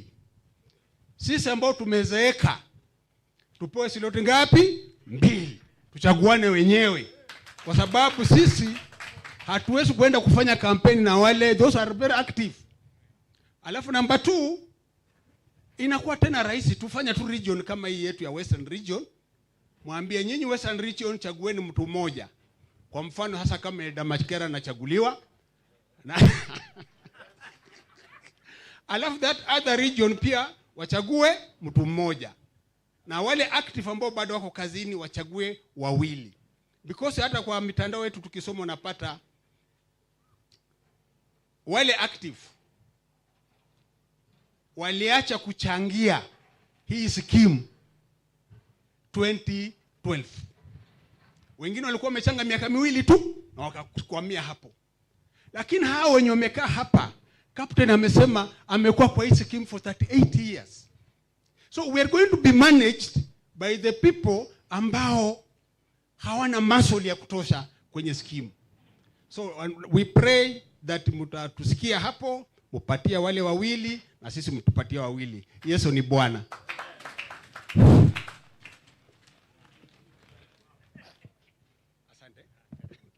Habari zenu. Na mimi niko na maswali mawili. Mimi naitwa James Nyarangi. Swali la kwanza, mwenzetu amesema iko kesi yetu ilienda kotini from koti ya chini mpaka juu. Na kesi ikiisha mna hiyo mtu anastahili kutii. Tumesomewa hapo kuhusu payslip 3. Still mpaka saa hii koti iliamua tulipo na payslip 1, mpaka saa hii they have not accepted. Wow.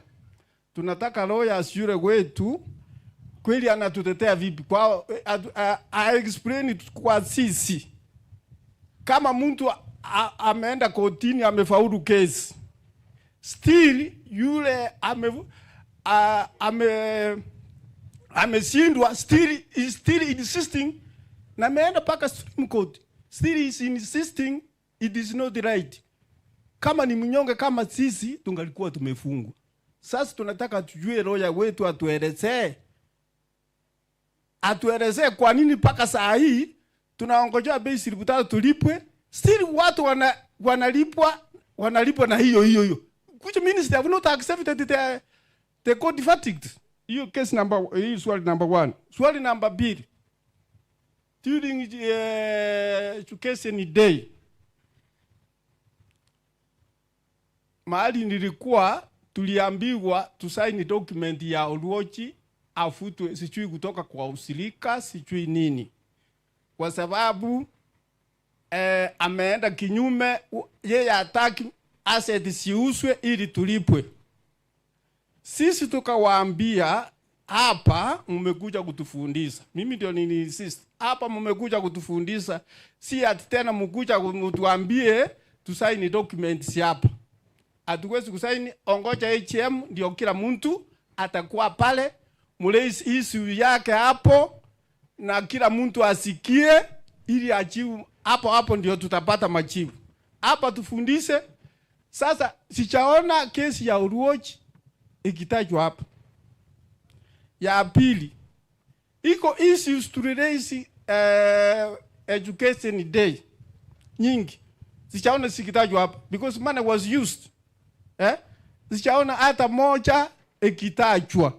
Sasa tunataka tuelezewe issue moja to raise.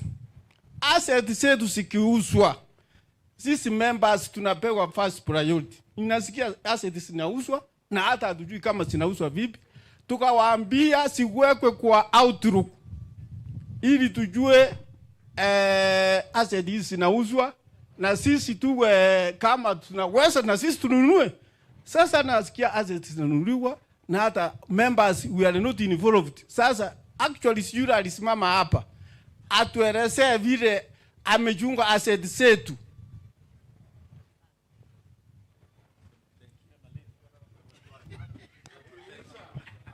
Thank you so much, James Nyarange.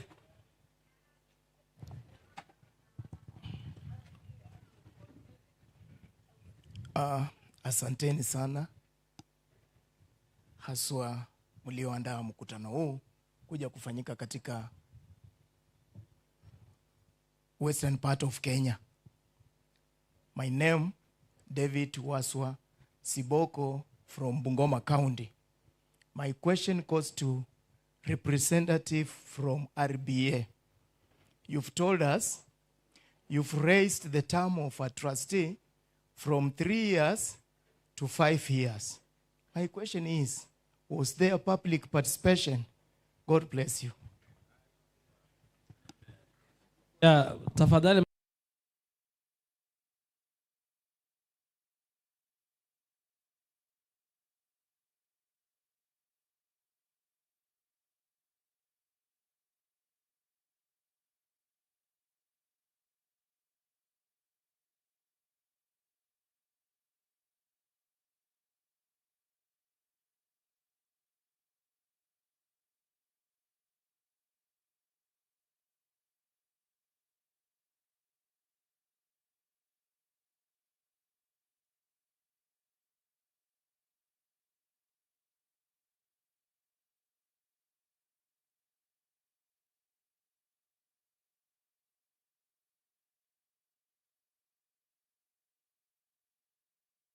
Kujua.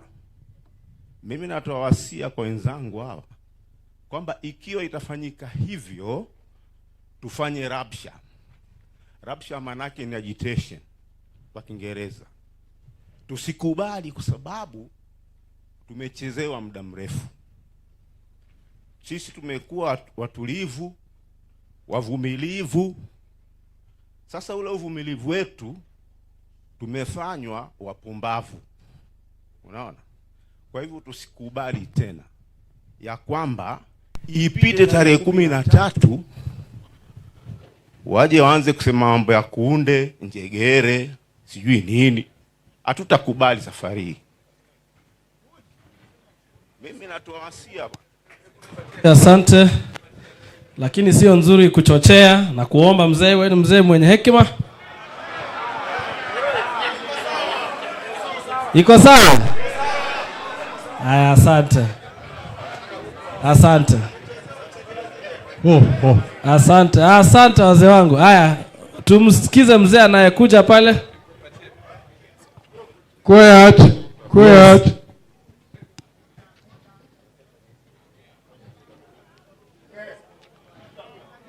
The board, the entire management of the Kenya Port Authority, the old men that have come from various places, ladies and gentlemen, good morning. Good morning once again. I'm very happy. First of all, by the name, I'm called Sir Williams, a British. The other name is Ademba. Sir Williams, A. British, the other name is Ademba. I'm glad with all that have been read from the entire speakers.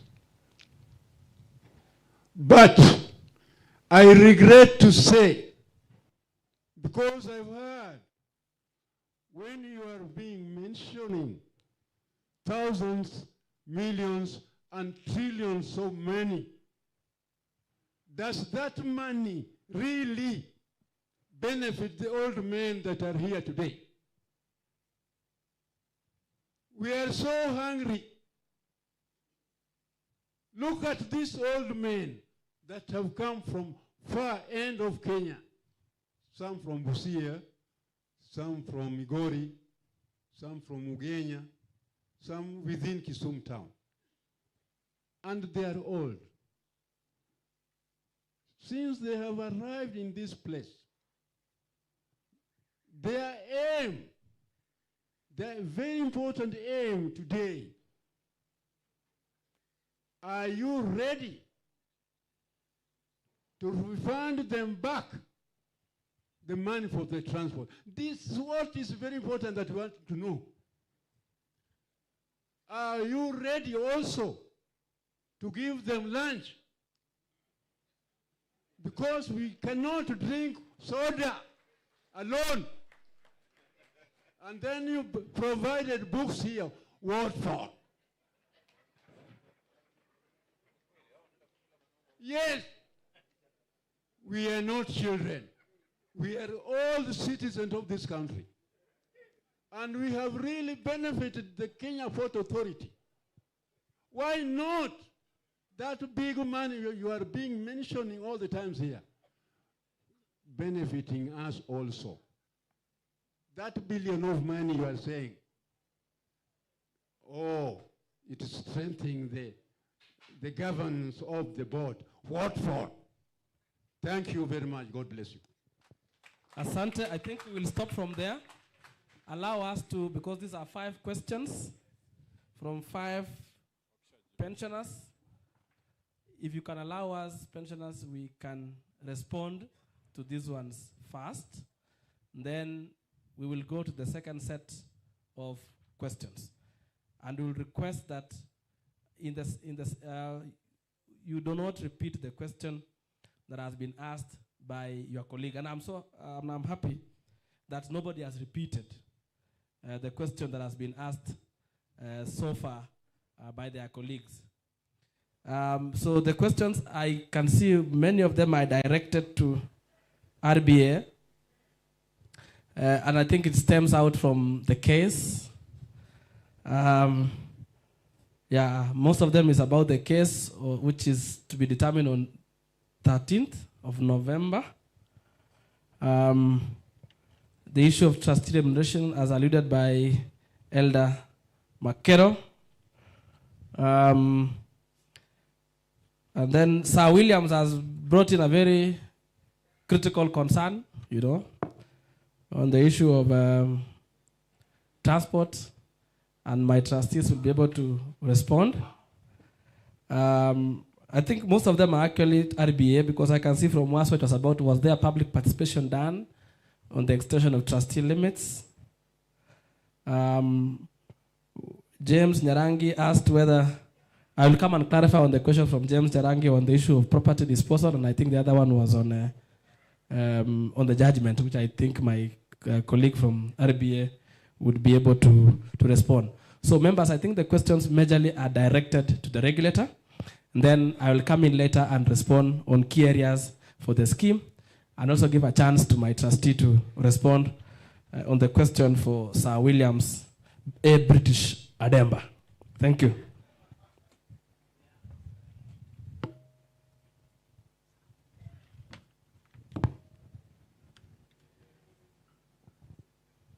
Habari zenu.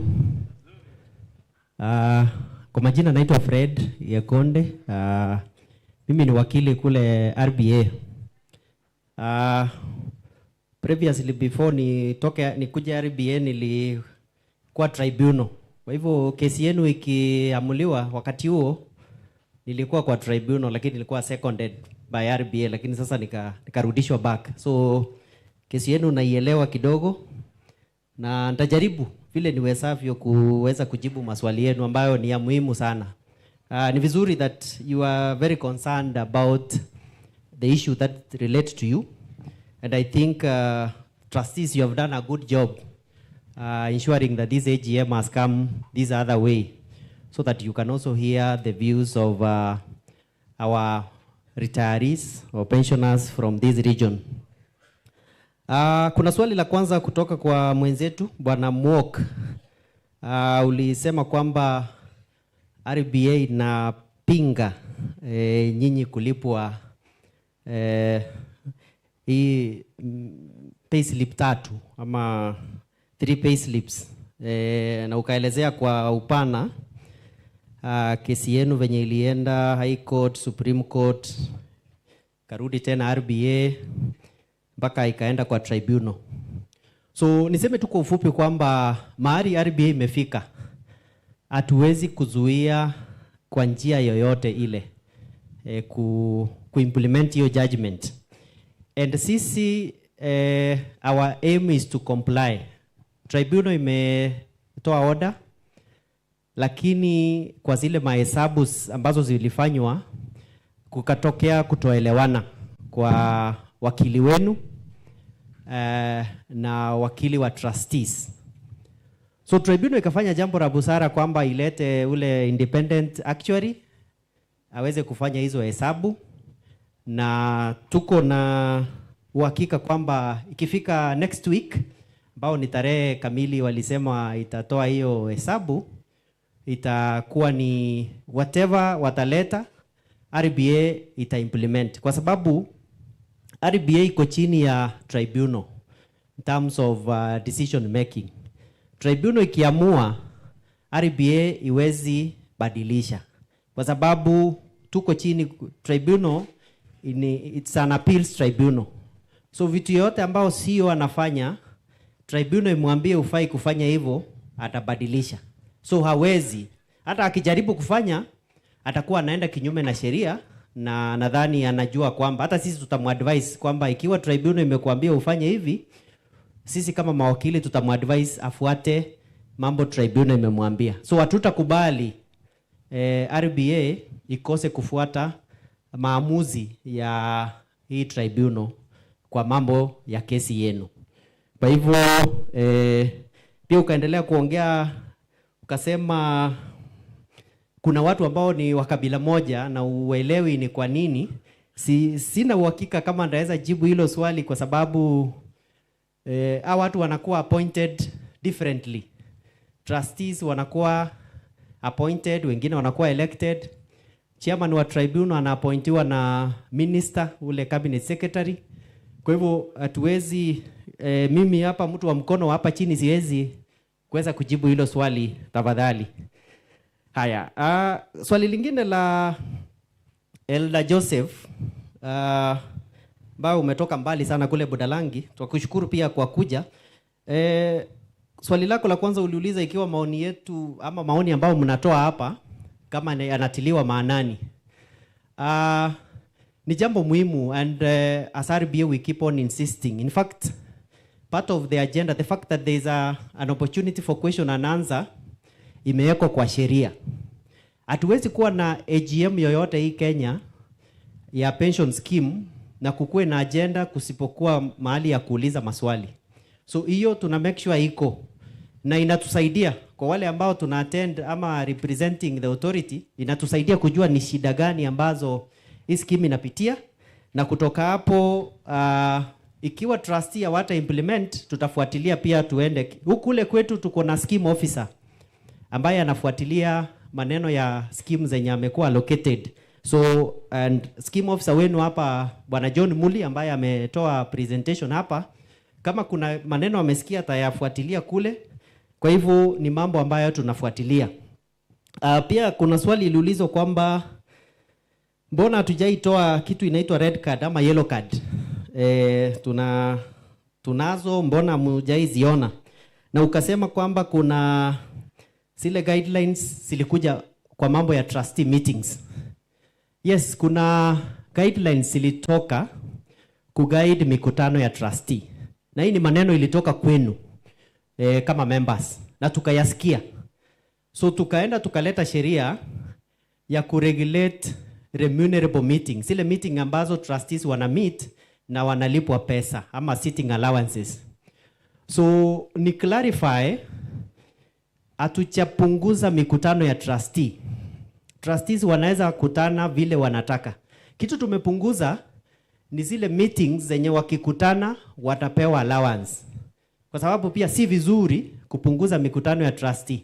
So hiyo mikutano imepunguzwa hadi 6 kwa full board na 6 kwa committees.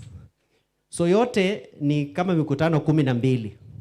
So mwenzetu hapa aliweza kusema Bwana Elder Joseph kwamba wamekutana mara 20. Ni kweli wamekutana mara 20, lakini zile meeting ambao wamepata allowances asiwezi pita zile 12 ambazo siko kwa sheria. Kwa hivyo trustees wanaweza kutana hata mara 40. Lakini kwa zile meetings ambazo kutoka kwao wanapata ile allowance, iwezi pita 6 kwa full board meetings na 6 kwa committee meetings. So hivyo ndio hiyo sheria iko na tunaweza kuifuatilia kwa haraka sana kama kutakuwa na hiyo shida ingine. Kitu kingine uliweza kuongelea ambao ni muhimu sana, ulisema ile remuneration policy ya trustees ambayo mlileta mwaka jana haikuweza kupitishwa na members. Hiyo ni kweli. Na trustees waliweza kutuandikia wakatuambia members wamekataa. Na naona kwa hakika mlikataa. So sheria inasema nini? Ikiwa members wamekataa, tunatumia ile ya kitambo. Hiyo ya kitambo ndio inatumika. Kama members, kama mnataka kubadilisha alafu mukatae kwa sababu mko na hiyo uhalali wa kukataa, tunatumia ile ya kitambo. So yenye wanatumia sasa, policy yenye wanatumia ni ile ya kitambo. Ile allowances walikuwa wanapata kitambo ndio inaendelea mpaka muweze kupitisha ingine yenye kama inaongeza ama inapunguza. So kwa hivyo hawachakosea kwa hayo maneno ya meetings na pia kwa hiyo allowances. So na umesikia pia expenses ikisomwa hapa kuna range ambayo ikipita ndio tunaangalia. So kwa sasa haijapita hiyo level ambayo sisi tunafaa kuwajibika kuuliza nini inaendelea. Kuna swali lingine pia imeulizwa mzuri bado kuna Elder Joseph ikisema kumekuwa na amendments ya trust deed and rules, lakini mbona hamujaulizwa ama kile katiba ilileta inaitwa public participation, ile katiba ya 2010, na ni kweli ilileta hiyo public participation. So in a pension setup kuna roles ambayo trustee ako nayo. Trustee ako na duties, ako na kitu tunaita powers, na pia ako na kitu inaitwa discretion. Hiyo ni sheria inampatia hivyo. Nyinyi powers mmepewa kama members ni ile ya kuwachagua hawa trustee. Mmepewa powers ya kuensure kuna trustee ambao wanawarepresent. Mkishawachagua kisheria tunawaita fiduciaries. So fiduciaries kuna zile vitu wanaweza amua bila kuwauliza nyinyi, kwa sababu already kwa kuwachagua mumewapatia ile mandate. Nitoe mfano. Rais wetu wa Kenya akiamua anataka kuweka lami barabara fulani, hawezi kuja kuuliza Wakenya, Wakenya mnaona aje, niweke huku ama kule. Hiyo ni mfano nawapatia. Ni kwa sababu kwa kumchagua mmempatia ile imani kwamba atawaamulia sisi nyinyi kama sisi kama Wakenya. Na trustees pia ni kama example nyingine ni kuleta mkutano hapa. Tulipokuwa Mombasa wiki iliyopita, kuna swali iliulizwa, mbona trustees wanapeleka meeting Kisumu? Mbona isikue Mombasa? Mbona hawakutuuliza sisi? Kwa hivyo kuna mambo ambayo trustees wanaweza amua kwa ile nguvu mliwapatia kwa kuwachagua, ambayo wanaweza amua bila kuuliza watu wote, so long as hiyo maneno iwe to the best interest of members. So as we look at whatever the trustees have done, is it in the best interest of members? Tunasema ndio, kama hii ya kuleta AGM is in the best interest of other members of this larger region. Kwa hivyo hata trust deed and rules, sheria inasema wakati trustees wanafanya amendments, wao wanafanya alafu wanapatia sponsor, anapeana concurrence. Ikimalizika hivyo wanaleta RBA for approval. So RBA now will look at those areas. Our role is to protect both the sponsor and the members. Tunaangalia hiyo procedure imefuata procedure mzuri. Kama imefuata hiyo procedure, hapo ndio imeisha. Swali ya public participation, how do you participate? A member participates by electing trustees. So ensure that as you elect your trustee, that is the role a member has been given to do that job. To ensure that umechagua trustee ambao wana represent your interest going forward. Kuna swali pia liulizwa kuhusu slots ya trustee. Wale trustees 9 ikasemekana kwamba sponsor anaweza nyang'anywa moja na members aongezwe ingine. RBA hatuna shida, lakini sasa hiyo ni decision ya sponsor. Akiamua hivyo hatuna budi, na sio mbaya, inaweza kubalika, but tunaita iko kwa ile discretion ya ule tajiri ambaye ni sponsor. Akiamua that is how he wants it, that yeye achague 5, kwa sababu hii scheme kusema ukweli mtu anabeba ile mzigo ama burden ni sponsor.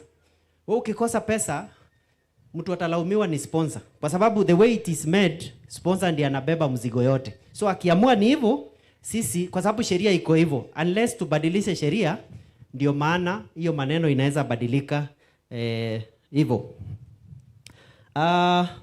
Kuna swali ya mwenzetu Bwana Nyarangi anasema mbona payslip 3 haijakuwa implemented mpaka saa hii? Ni nini inaendelea? Kwa hakika hii ni maneno ya kotini na mnaelewa mambo ya kotini venye yanaendelea. Kuna utaratibu ambayo hawa trustees hawezi usimamisha, RBA hawezi simamisha. Courts are very independent. Naongea kama wakili. Hata mimi hakuna kitu unaweza enda fanya kama koti imepeana order na imesema hivi na hivi. So tunangojea next week. Hata sisi ni imani yetu kwamba hii maneno iweze kuisha na muweze kupata uamuzi. Alafu kutoka hapo sasa maisha iendelee. Sidhani kama hawa trustees wanakuwa na hiyo interest ya kutaka kesi iendelee, kwa sababu kuna pia legal fees na mambo ingine inaendelea. Kwa hivyo wacha tungoje, hata sisi kama regulator tunangoja hiyo wiki ijayo tuweze kujua mbivu na mbichi. Swali lingine la mzee wetu Waswa ameuliza term of trustees imeongezwa. Je, kulifanyika public participation? Swali mzuri sana. Hii mambo ya kuongeza muda wa trustees kuhudumu ni mambo ambayo yalianza from kubadilisha sheria. Na mnajua Kenya hii tangu 2010 constitution ikuje, huwezi badilisha sheria kama hujafanya public participation. So how does RBA propose some of these things? Kwanza tunakuja kwa watu wana make proposals. Hawa watu ni nyinyi trustees hawa na stakeholders wote wa pension. So hiyo jambo ikaproposiwa. So when such things were proposed, we carried public participation all over. I remember hata hapa Kisumu watu walikuja kufanya hiyo public participation. Pia inapublishiwa kwa gazette notice. Ni courts ina require kwamba when you are doing public participation unafaa kuweka advert kwa the newspapers of national circulation kama 2 hivi.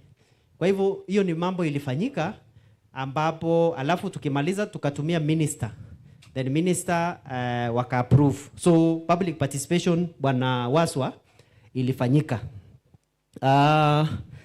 Nadhani hayo ndio maswali ambayo niliweza kurecord kutoka RBA. Ingine I think itajibiwa na trustee, na pia tunaendelea kureceive maswali mengine sana. Thank you, nawashukuru sana.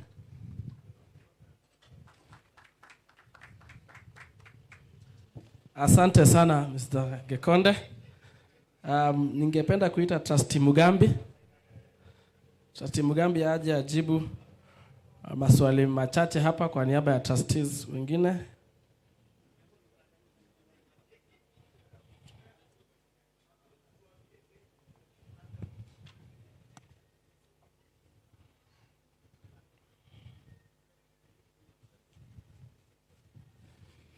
Asante sana Kibet.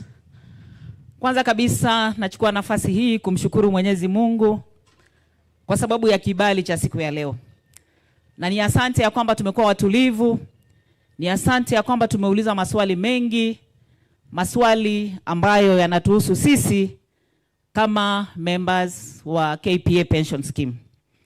Nitaenda kujibu maswali mawili na nitajibu kwa upendo na kwa unyenyekevu, na nitaomba tuwe watulivu ili tuweze kuelewana. Swali la kwanza ni swali ambalo limeulizwa na mzee wetu British. Mzee British ametuuliza ya kwamba je, mmetuhesabia pesa nyingi sana mnatuambia. Hizo pesa sisi kama wazee ambao tumekuja hapa siku ya leo, tunapotoka mahali hapa kurudi nyumbani, je, mtatupatia transport ya kurudi? Na je, mtatupatia chakula? Maanake sisi ni wazee, msitupatie tu soda hapa na maji. Swali zuri kabisa. Lakini ningependa niwaeleze ya kwamba, na nimesema nawaeleza kwa upendo, ya kwamba sheria haituruhusu hata kidogo kama trustees wenu kupeana lunch ama kupeana transport. Hata kile kidogo tu ambacho tunafanya kwa sababu tunaangalia, tunasema hawa wazee wetu ni vyema tukaweze kuwapatia kitu kidogo. Sheria inasema ya kwamba once the board of trustees has given a notice of the AGM, kazi yetu imemalizikia pale. So long as we have given a notice.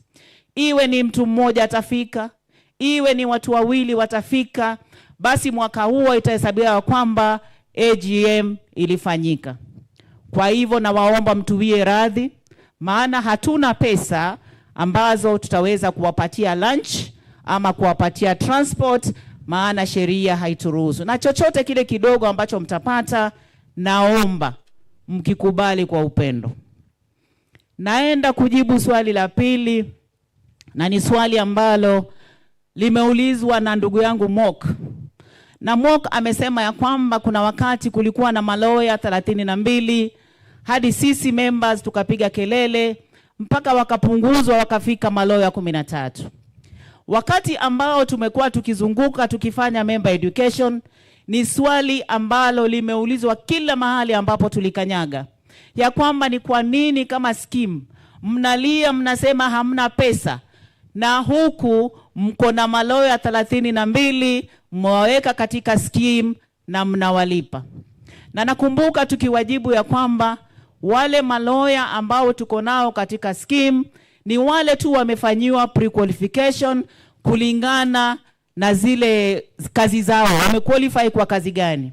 Na wako mahali pale, sio kwamba wanalipwa kila mwezi pesa, ila tu they are pre-qualified there. Kama wale, si mlikuwa mnafanya kazi KPA engineering, si mnajua people get pre-qualified, na sio watu wote ambao wamekuwa pre-qualified wanapata kazi for that 1 year. So I'm here to tell you ya kwamba ni kweli the lawyers who are pre-qualified this time walitoka 32, saizi wako 13, na sio kwamba wanalipwa pesa kutoka kwa scheme kila mwezi. Ndugu yangu Mok, kesi ya 3 payslips ni kesi ambao ni donda sugu kwetu sisi wote ambao ni members. Hata mimi ni nimeretire last year, and it is my prayer also ya kwamba that 3 payslip case is ruled in our favor, because I know I'm also going to be a beneficiary. In fact, mzee wangu is one among the 148 ambao walipeleka hiyo kesi kotini. So even if tuko na roho zengine nyeusi kiasi gani, hata kama nawapiga nyinyi, nitapiga mzee wangu pia. I cannot do that. So we are praying ya kwamba this case is ruled in our favor as members, so that we all benefit. And lastly, mimi nilipozaliwa nilijikuta Mkisii. So it is not my fault for me to be a Kisii. Neither is it the fault of the chairman of the tribunal. Neither is it the fault of the chairman of KPA Pension Scheme. Neither is it the fault of the lawyer Bonyi to be born a Kisii. Tulijikuta tu sisi ni wa Kisii. Kumekuwa na tetesi kila mahali ya kwamba hawa Shabana hawataki tupate pesa. Hawa Shabana hawa wamepangana. La hasha. Tulijikuta Wakisii, tukajikuta kwa hizo maofisi, na nashukuru mlinisaidia mimi kama Mkisii kuniweka kwa ile ofisi. Kwa hivyo mjue tu ya kwamba mimi niko pale kuwahudumia nyinyi, na nawashukuru sana ya kwamba mlinipatia nafasi ya kuwafanyia maamuzi. Asanteni sana na tubarikiwe sote.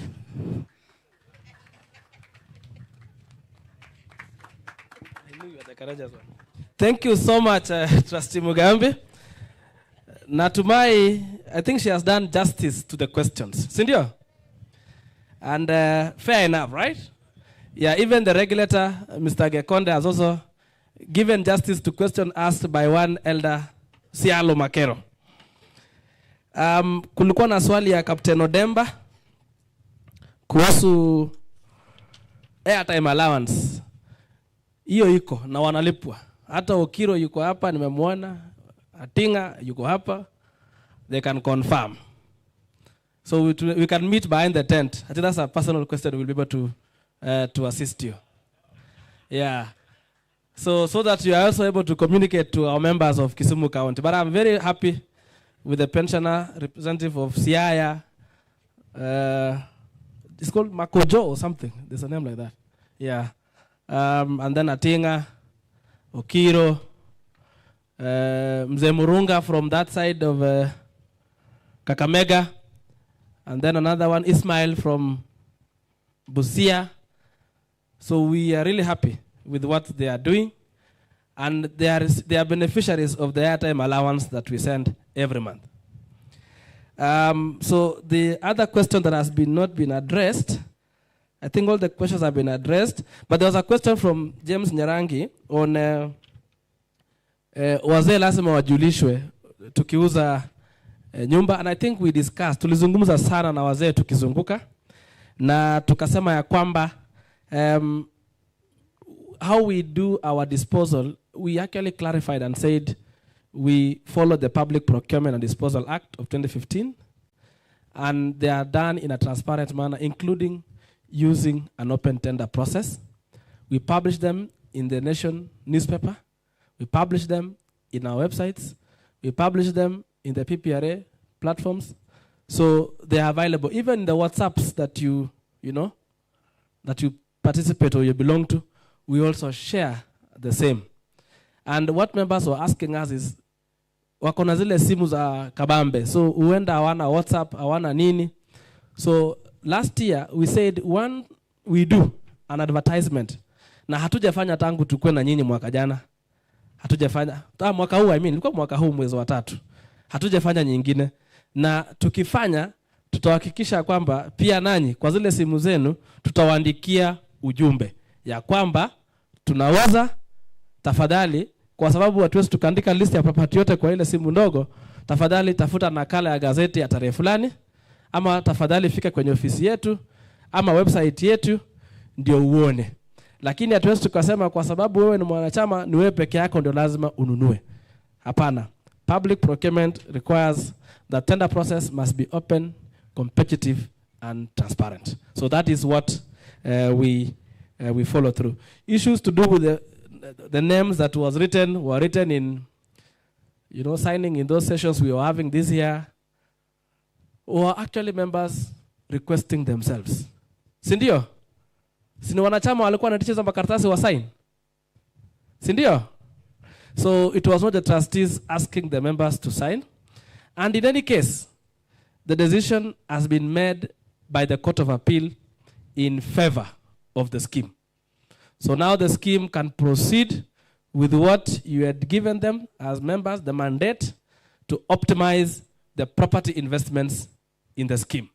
So that case is behind us, of course, but there are little issues to be addressed in the High Court. But it doesn't stop us now from proceeding with the property disposal as a strategy that has been adopted by the Board of Trustees. So natumai hayo ndio maswali ambayo yalikuwa yameulizwa katika ile awamu ya kwanza. Sasa ningependa niende kwa awamu ya pili ya maswali. So kama una swali, Haya, naomba utuambie jina alafu tuanze. habari zenu? Kwa jina anaitwa Lucas Odhiambo Moro. Nina swali moja tu. Last year kiwa tuko Mombasa Mbaraki, MD hatukuona huko. Tuliambiwa ametuma representative. Representative akasema hao wote nyinyi umeongea retirees atapata na nyinyi utapata jibu as soon as possible. Leo hii pia MD huko ametuma representative. Leo hii tena scheme chairman Mr. Nyarandi pia ametuma representative. Je, hawa watu hawatakuwa retirees, watakuwa kama sisi hapa pande hii, ama wanaona kama sisi ndio tuko na shida, hawa wako mbele? Hiyo atuone kama nzuri. Tell them next time tunahitaji hao wakaa na sisi pia, wasikise sisi hayo swali yote tunawasumbua hawa nyinyi wako mbele, hao pia wakae hapa wasikise. Yangu ni hayo tu. Thank you very much.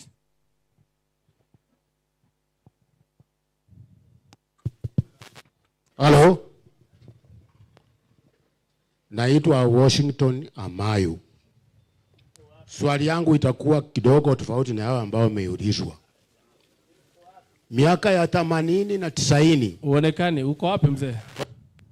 Naomba usimame kamera ikushike. Haya, tulia. Na hivi miaka ya 90, miaka ya 80 na 90. Hapo KPA pamoja na Kenya Cargo, wazee ambao walikuwa Kenya Cargo, walinunua viwanja vingi kuanzia Mombasa mpaka Malaba. Vile viwanja mpaka saa hii hatujui vimeuzwa, kwa sababu there was a time Mr. Okundi na Kabuga walisema hii viwanja in future ni pensioners, properties ya pensioners. Sasa kile kitu mnashindwa kuelewa, hii viwanja mpaka saa hii na nyinyi mko ofisini, viko ama vimeuzwa? Alafu I'm very much concerned about kuna kiwanja kingine pale Jomvu kubwa sana kuanzia hapa mpaka airport kule. Kuna mzee mmoja hata mimi aliniuzia, lakini sio yake. Ukienda kwa makaratasi nasema Kenya Cargo Handling Services, na amekatwa vipande mwisho na haiko. Nyinyi mnafanya nini ofisi na ile mali ndio mtakana muuze iongeze pesa hapo kwa pension?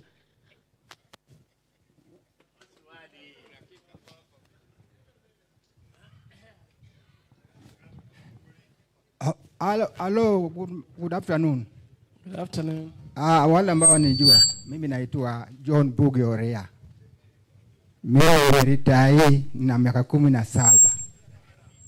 Sasa nimesikia kila county imetajwa wa viongozi. Atinga, sijui nani. Na hapa kwetu tulichagua mtu mmoja aitwa Manodemba, ameongea hapa.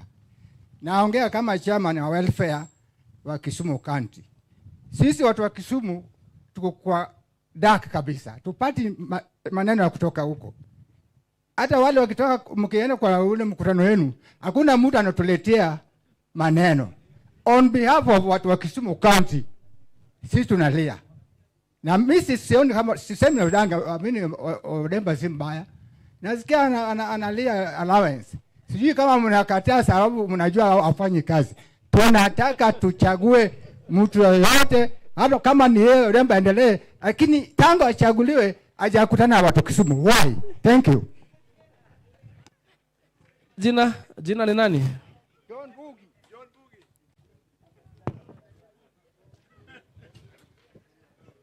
Basi mimi naitwa Okecho Ngata. Mrs. Mugambi, hesabu yako imefail. Ndio sababu umejiongeza miaka. Tangu nikae hapa nimepata soda karibu soda 5. Na nimepata maji pia 5. Hii maji 5 hawezi kuwa lunch. Wewe unafanya hesabu yako namna gani? Hii pesa ya maji na soda imetoka wapi? ambayo huwezi kupatia wasee lunch. You want to kill us early. Hii maji yote umenunua na nini? Soda yote umenunua na nini? Who did you consult? Any other AGM, patia wasee maji moja, patia hawa chakula. Wengine wanakufa na alsa hapa. Alafu RBA unatuambia kazi yetu iliisha wakati tulichagua trustees. Tulichagua trustees for 3 years. Hatukuchagua waende huko wa manuva wapate 5 years. Nani mulituambia tukisema chagua alafu ni 5 years. That is wrong.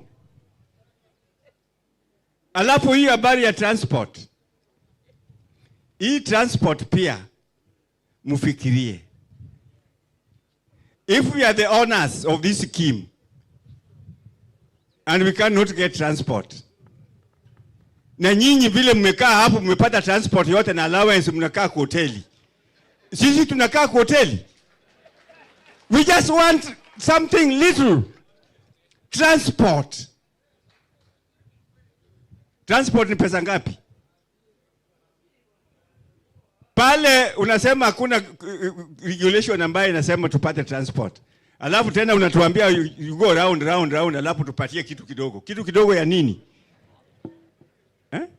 We are senior citizens. Don't play about with us. We are senior citizens. Don't try to make us be weak. Asante. Asante mzee Okech Ngata. Kuna swali lingine?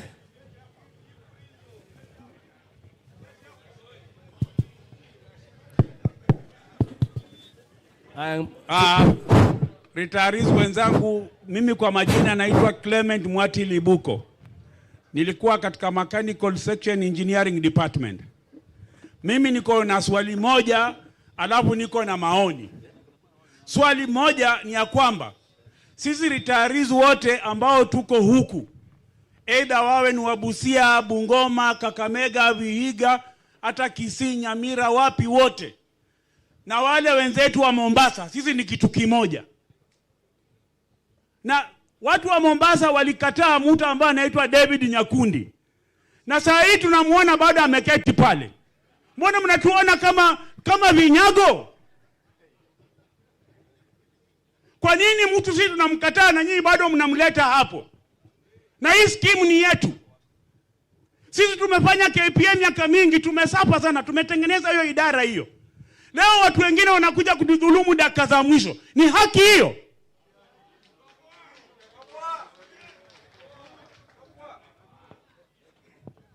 Hiyo nimemaliza. Maoni yangu ni hivi. Sisi Bandari Sacco wakileta education day, wanatuchukulia holi kule town karibu na magari. Tunaenda hapo, wanatupa chai asubuhi, tunaenda kwa education day. Leo hii KPN ndio imezaa bandari. Bandari sisi tumeanza kufanya kazi bandari ndio tumeanza kufanya KPN ndio tukawa wanachama wa Bandari Sacco. Leo hii nyinyi mnatuleta hapa msituni. Watu wanakojoa paka kwa ukuta.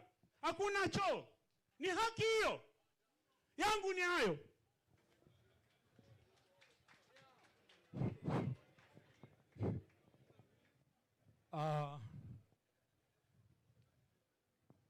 Our leaders of the pension scheme, the fund managers, the actual members of the KPA pension scheme, good afternoon. Good afternoon to you. Mine is an observation. Pension is a very, very important thing in economy of the country. The first statement I got from the members, especially those who are fund managers, is that somebody asked last year why you cannot pay our grandchildren the pension. The answer we got was very amateur. I was not expecting such an answer to come from qualified people like you. I thought that you should have told us you are looking into it. But note that it cannot be done. That one was a very wrong answer. Why I'm coming to answer that is this. As a pension, the scheme should look into the way the pension should be a continuous thing. Even our grandchildren can enjoy it. We should not die and then the pension dies. Because these are questions, if I ask them, I don't know whether they have answers on their fingertips. How many pensioners are remaining in KPA who are in service right now? Those ones, the questions, the answers you are supposed to answer. Questions you are supposed to answer. How many pensioners are remaining in the services of KPA? Pensioners of DB remaining in the services of KPA. You should know that. Apart from there, although we don't predict the death of human beings, but we know from 70 years and above, we are living on a bonus. Therefore, the actuaries can borrow that and calculate that KPA, DB pension is having such a number so that it can close it down. Why should we close a very important economic support of the country? We should look into the way pension can be a continuous thing. Our grandchildren can enjoy the pension. Not only me, not only my beneficiary, my wife, which means you are telling me if I'm dead and my wife is dead, that pension should be closed. That is what you are telling me in simple. But now, why don't you look into the way I can save there my pension? If there is a lump sum, I will be paid. Or if there is my pension, that will be paid. It can be saved so that it can, my grandchildren can survive. Annuity, that is very important for economical development. This is where the government can get very cheap money and develop the country, not killing something like that. Secondly, I go to the lawyer who answered our questions. You are so much simple in your answers, which I don't expect from a lawyer like you. You are telling us that the public participation was done. Did you give us the Kenya Gazette date? The Gazette notice number? Who participated? Can you produce them? I don't think when we were going for election, we elected you the trustee for 5 years. You finish your 3 years, you go back for election. You cannot add it. I hope it was that one. You cannot tell us that there was public participation and you don't give us the Gazette notice. You cannot even tell us who participated. Please don't answer questions on the face value. We need a detailed answers. Thank you very much. Your name, Jina? Habari zenu. Jina? Majina naitwa Sablon Shukuru. Pole kidogo. My names are Wilson Umogi Owino. I retired when I was accountant in claims. Thank you very much. Habari zenu. Majina naitwa Sablon Shikuku. Na nina swali moja tu ambayo tumesahau. Na swali hili naenda kwa trustees. Wakati wa kina Mnyao, bodi yao ilipitisha kwamba tuwe tunapewa transport 13,000. Na wakawacha kama wamepitisha na wametulipa mwaka mmoja. Kwa nini mlipokuja nyinyi trustees mkakata hiyo? Swali tu hiyo peke yake. Asante mzee Shikuku, natumai tuyajibu hayo mwanzo. Tumepata maswali zaidi ya 7. Ningeomba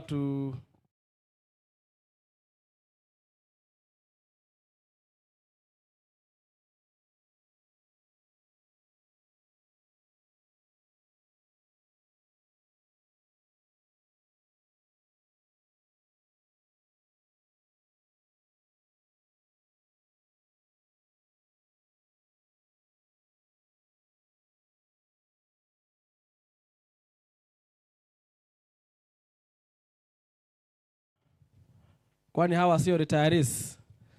Na mbona wakuji kwenye huu mkutano? Kwa hakika to confirm is that the chairman of the scheme is the pensioner from this scheme. Equally, the MD now is the pensioner of this scheme. So they're actually on this side, where you are as members, as pensioners.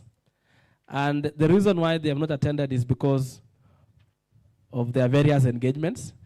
And it's not that they do not want to come here because of the questions that you intend to ask them. They have always appeared in the AGMs at those times that they were needed, and the questions they were asked to them, and I believe they responded, like the one in 2023. So the reasons why they have been unable to attend this is because of engagements that they have had. You know that the two people have quite engaged in terms of their current assignments, and they gave in their apologies. But that does not mean that they did not participate in the running of the fund. There's a mzee called Washington Amayo. He talked about properties running from Mombasa Port all the way to Busia that they bought when they were members of Kenya Cargo. As a response to this is that, yes, indeed, perhaps some of those properties were properties of Kenya Cargo that translated to KPA. But with respect, so when they moved to KPA, we do not know what KPA did to those properties, or they are still with KPA. Because the scheme and KPA are two independent entities.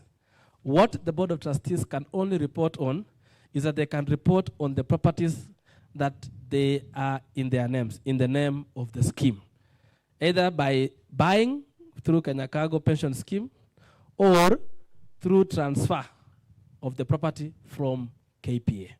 So we are only limited to properties in the name of the scheme. We may not know the properties of KPA, and I can assure you we cannot purport to say that we know what they are doing with those properties. So we are only limited with our properties, and I can assure you that the scheme has no property in Busia, the scheme has no property in Eldoret, the scheme only has properties in Nairobi and Mombasa County. It is not even in Kwale, not in Kilifi, not in Taita Taveta. It's only in Mombasa County and Nairobi County. And there were two, Kisumu huenda zilikuwa lakini kwa sasa haziko. Kwa sababu kulikuwa na manyumba zilikuwa zinaitwa nini? Good car. Hizo zilishaenda tayari. Mzee Mwoka najua. So they are no longer with the scheme. So what we focus on are the properties with the scheme now. And that one we can ably respond to you on any concern as to the properties that you may ask. John Mbungi, mambo ya Kisumu County, I think you are the welfare chairman, so you can sit yourselves and agree on the issues concerning the pensioners of Kisumu County. Maybe I'll invite Fred. Oh, you are here. Karibu. Asante sana. Kulikuwa na swali ambayo mwenzangu Wilson Owino alisema kwamba sikuweza kuclarify hizo gazette notice na mengine. Ikiwa utataka kwa undani sana tutaweza kukupatia, lakini pia nikujulishe kwamba there is a process. Hiyo sheria ikibadilika, kuna process ambayo trustees wafanye ndio wa implement kwa scheme. So kwa sasa hata kama mnalalamika, hata hakuna kitu imebadilika. Ukiangalia trust deed yenu bado inasema 3 years. Ukiangalia swali niliulizwa ilikuwa was there public participation. Unajua ni sheria iliyowekwa Kenya mzima, haikuwa kwa scheme yenu peke yake. So ndio hiyo tuliangalia na ikapita. It's applicable to all schemes. Lakini tukiangalia kwa scheme yenu hata saa hii bado ni 3 years. So sidhani kwamba mnafaa kuwa na wasiwasi wowote venye tunaongea hivi. Kwa hivyo hakuna kitu imebadilika. Kuna utaratibu ambao trustees wataufuatilia kama wanataka ibadilike kutoka miaka 3 kwenda miaka 5. Kuna swali lingine pia niliweza kusikia, ni vizuri pia ni clarify kwa sababu ni vizuri tuambiane ukweli.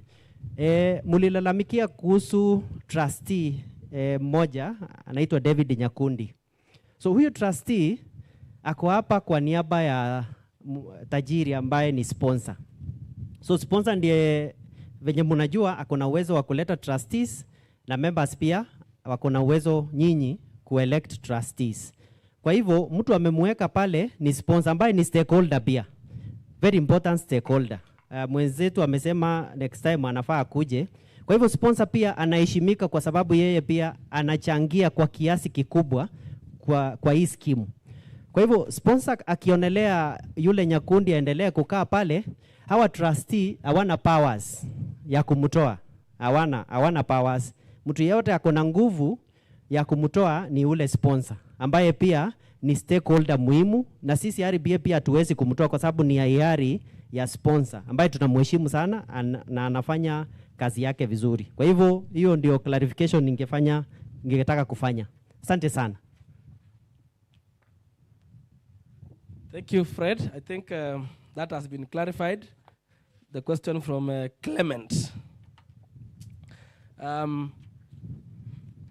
There was a question from Zablon Shikuku on 13,000 shillings that was given previously. I think we've done justice to this question in our various member awareness. And my trustees have ably addressed this concern last year, the current year, 2025, when we met our pensioners, and the trustees responded that this was a responsibility of the employer, KPA. If all of you recall, who are pensioners of the scheme, that on many occasions, or after you've retired, the employer alikuwa anakupatia tikiti yako na mama kuja Mombasa. Si ni kweli? So that was the work of the employer, not the scheme. And why the employer stopped it is because there was an audit query from the Office of the Auditor General. Why is the employer, advancing funds to individuals who are no longer employees of the authority? So it came as an audit query, and that's how the employer removed the benefit. So it is not a question to the Board of Trustees. That is a question to the sponsor, and I think we've been able to clarify this in our various engagements with you members. So this matter rested as at when the sponsor stopped paying it, because it is not a requirement of the scheme for this benefit to be advanced to members. The requirement of the scheme is to pay you benefits according to the formula which is promised in the deed, and to ensure that your pension is paid timely on the 1st of every month. There was a question from Wilson Owino about grandchildren. We understand that some of my pensioners here are taking care of grandchildren, either by choice or by circumstance. And maybe the children or their sons and daughters have passed on, the parents of the grandchildren have passed on, so they're actually under their grandparents. The trust deed, if you read it, it says if the grandchild is legally adopted, then he or she can benefit from the pension in the event of your demise. So do not come at the end of the day and start claiming that huyu alikuwa mjukuu wangu. Hapana. If you know you are taking care of a grandchild, there's a process in law for you to legally adopt that child or that grandchild. And then the scheme will now be able to extend it to consider that. But it is not, the scheme is not open, because remember, while you are working for KPA, KPA knew you, James, knew you alone, because he promised you a benefit to pay you until you die. Not your generations, because if you are going to consider generations behind each and every pensioner here, I mean, this scheme cannot sustain, isn't it? It will not be sustainable. And as such, I would request that if you have a grandchild, ensure that they are adopted. Mzee Wilson Owino said that annuity pay without timeline. I can assure you, the same principle that is in annuity also applies in this pension. Because annuity pays you until death. Equally, the pension scheme pays you until death and even goes further to add another 10 years. So you cannot compare an annuity together with the pensions that you are receiving from the scheme. So the scheme is more superior as opposed to the annuity. There was a question on, I think, the issue of trustee terms. I think it has been clarified. But it is important that you also look at the advisory from the regulator on under what circumstances can those terms be increased. And I think it is very clear that there are instruments that in the event they are changed, then it can address the increase in term. But without that, the term of trustees, as at the date you elected, you give them a mandate for 3 years, it still stands until appointment instrument is amended and the trust deed of rules of the scheme is amended. So you do not need to get worried as members, because the instrument of appointed resulted from the election that you did. So unless we are going back and say we are electing now you for another period, the fact remains is that the period of trustees currently remains as the way you elected. So isiwe na mambo mingi kwenu, iwape wasiwasi mingi. Hopefully the election committee will pronounce itself in the next few months to address on the election date for trustees. I think I've clarified that so that you can now rest properly. I do not see whether there is any other concern. Do we still have any other question? Do we still have any other question? Tafadhali, naomba tufunge sasa. Kuna mzee huyu, mpe mic, alafu tufunge.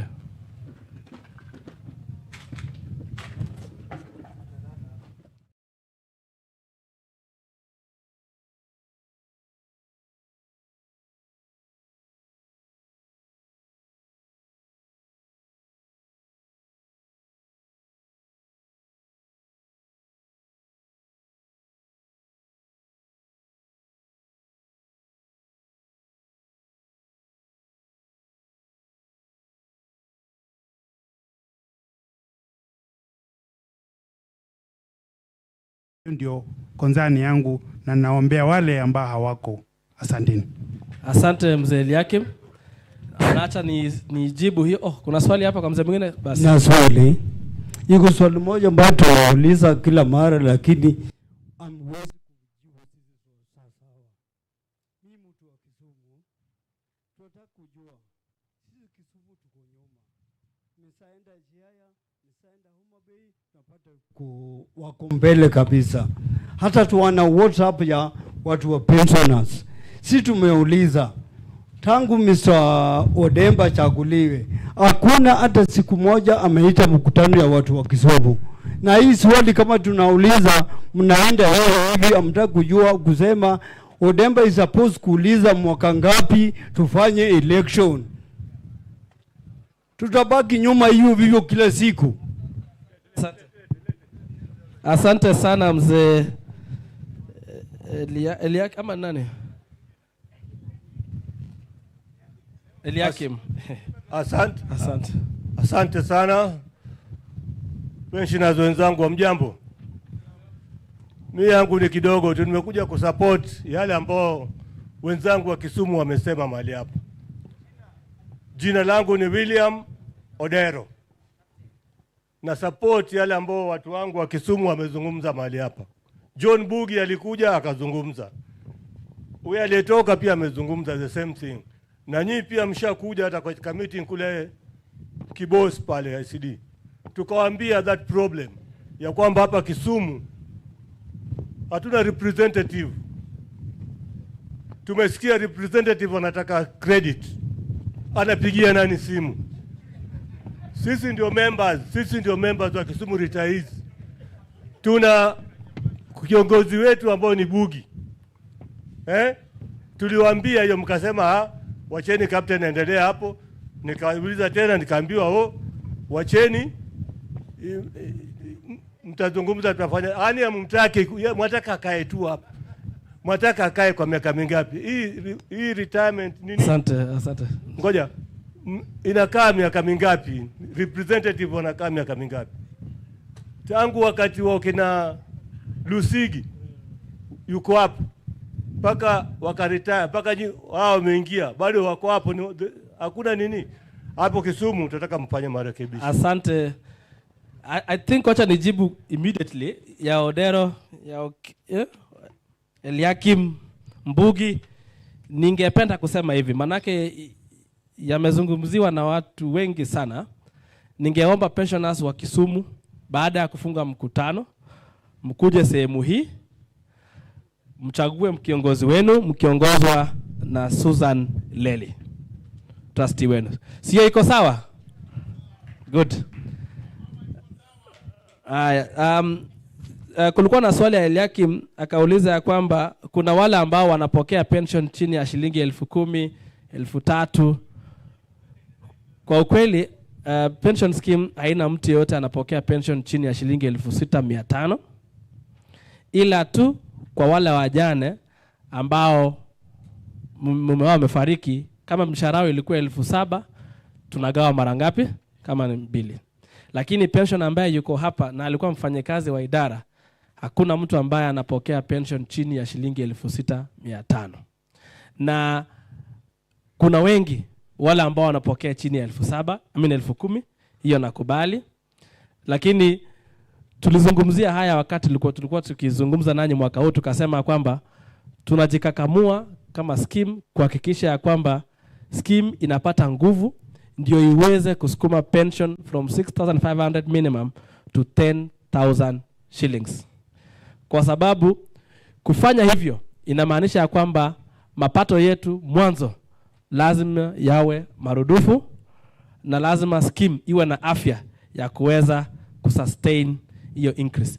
Na wakati tunapokuja mwaka kesho kuwatembelea, tutawaambia tumefika wapi, na mtaona zile hesabu zetu za scheme zimefika wapi, na kama kuna uwezo wa kuongeza pia board wataweza kuwajibu wakati huo.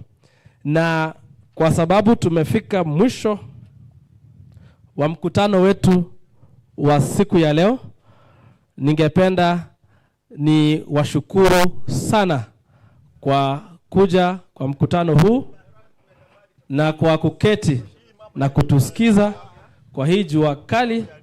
Ningesema asanteni.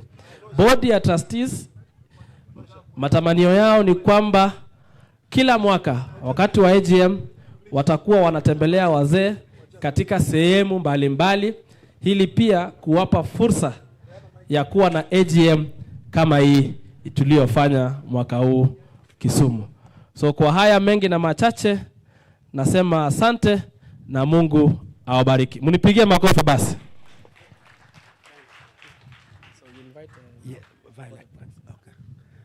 Thank you so much.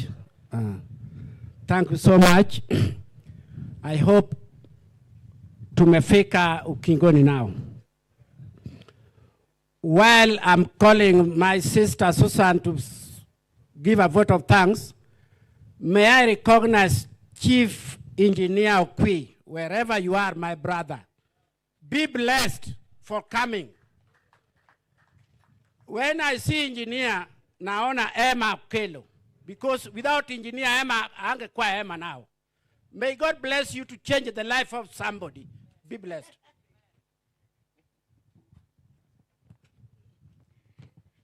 Good afternoon, pensioners. God is good, and all the time. Nawasalimia nyote. Amosi Auru. Yangu ni kuanza na kumshukuru the chairman of the DB scheme and the managing director who is a sponsor through his representative, Joshua. I also wish to thank the trustees and service providers for this opportunity, for the arrangements. And also thank you pensioners from the Lake region, from Western, from Rift Valley. Thank you so much for finding time to grace this occasion of the 18th AGM. Thank you very much. I can see we also have our colleagues, our pensioners who joined us through the virtual platform. We wish to acknowledge them and thank them for their participation. Thank you very much. I also wish to appreciate the people who managed to grace this son of Kisumu. Mkavumilia huo wakati wote na pia mkalete masala yenu. Tunaona skimu yetu is faced with a lot of challenges. But these challenges, we have to address them as pensioners positively. Kwa sababu tusiposhirikiana na skimu yetu na trustees, hatutasaidia hii skimu yetu. Kwa hivyo nawaomba pensioners, tujitolee, tuangalie how this scheme will progress. Pia nawaomba mjaribu sana sisi wazee, tujaribu kwenda kwa pension scheme portal, tujaribu sana tuende kwa website ya scheme. Ningeomba tuongee na sauti moja, msiondoke. Kwa sababu maswali mengi yenye yameulizwa hapa yako kwa scheme website.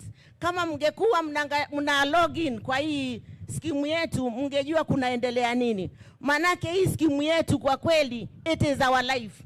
Bila pension yetu, bila kuangalia kwa kila mwezi, hatungekuwa na hizi sura tunaziona hapa.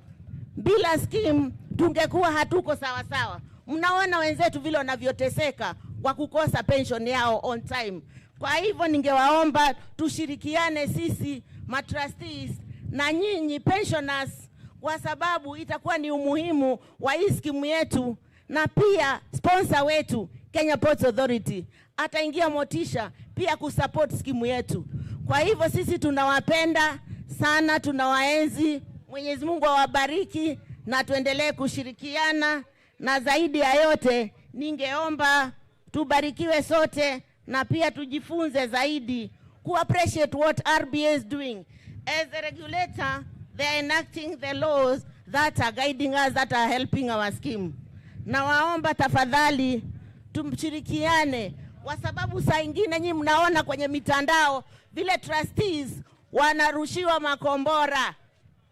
Ama ni uongo? Matrustees wanarushiwa makombora mpaka saa ingine wanaogopa kufanya kazi yao. Ningeomba tu support skimu yetu. Without your support, we will not be where we are. May you all be blessed. Na ningeomba one of our pensioners aje atufungie na maombi. Asanteni sana na mbarikiwe na muende salama, na Mwenyezi Mungu akazidi kuwasimamia nyinyi na familia zenu. Asanteni sana. God bless you all. Aya, pastor kuje atumalizia na maombi. Yule pastor wetu yule ako tayari kuomba akuje. Tumalize mkutano na maombi.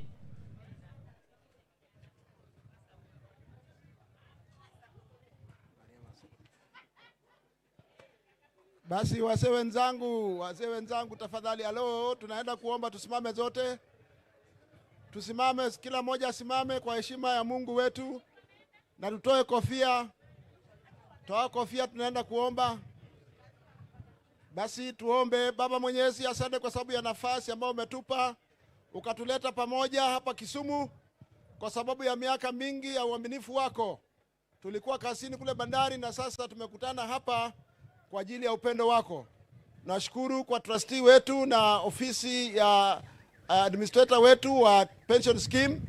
Nashukuru kwa kila mzee ambaye amefika hapa, mama na mzee mwanamume. Zote ni wazee ambao umri wetu umekubali tuendelee kuwa hai.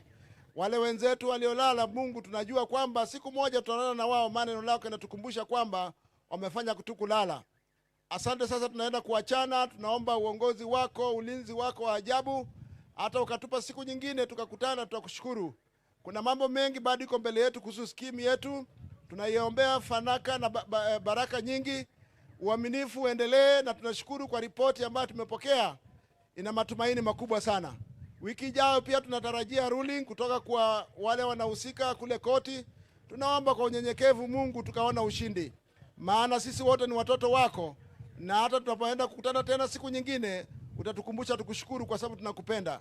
Asante kwa kutupenda, na sisi pia tunakupenda, maana tunaomba tukishukuru katika jina la Yesu Kristo aliye mkombozi wetu. Amen. Thank you so much. Thank you so much. Yes. Now you can greet your friend. Now you can know one another.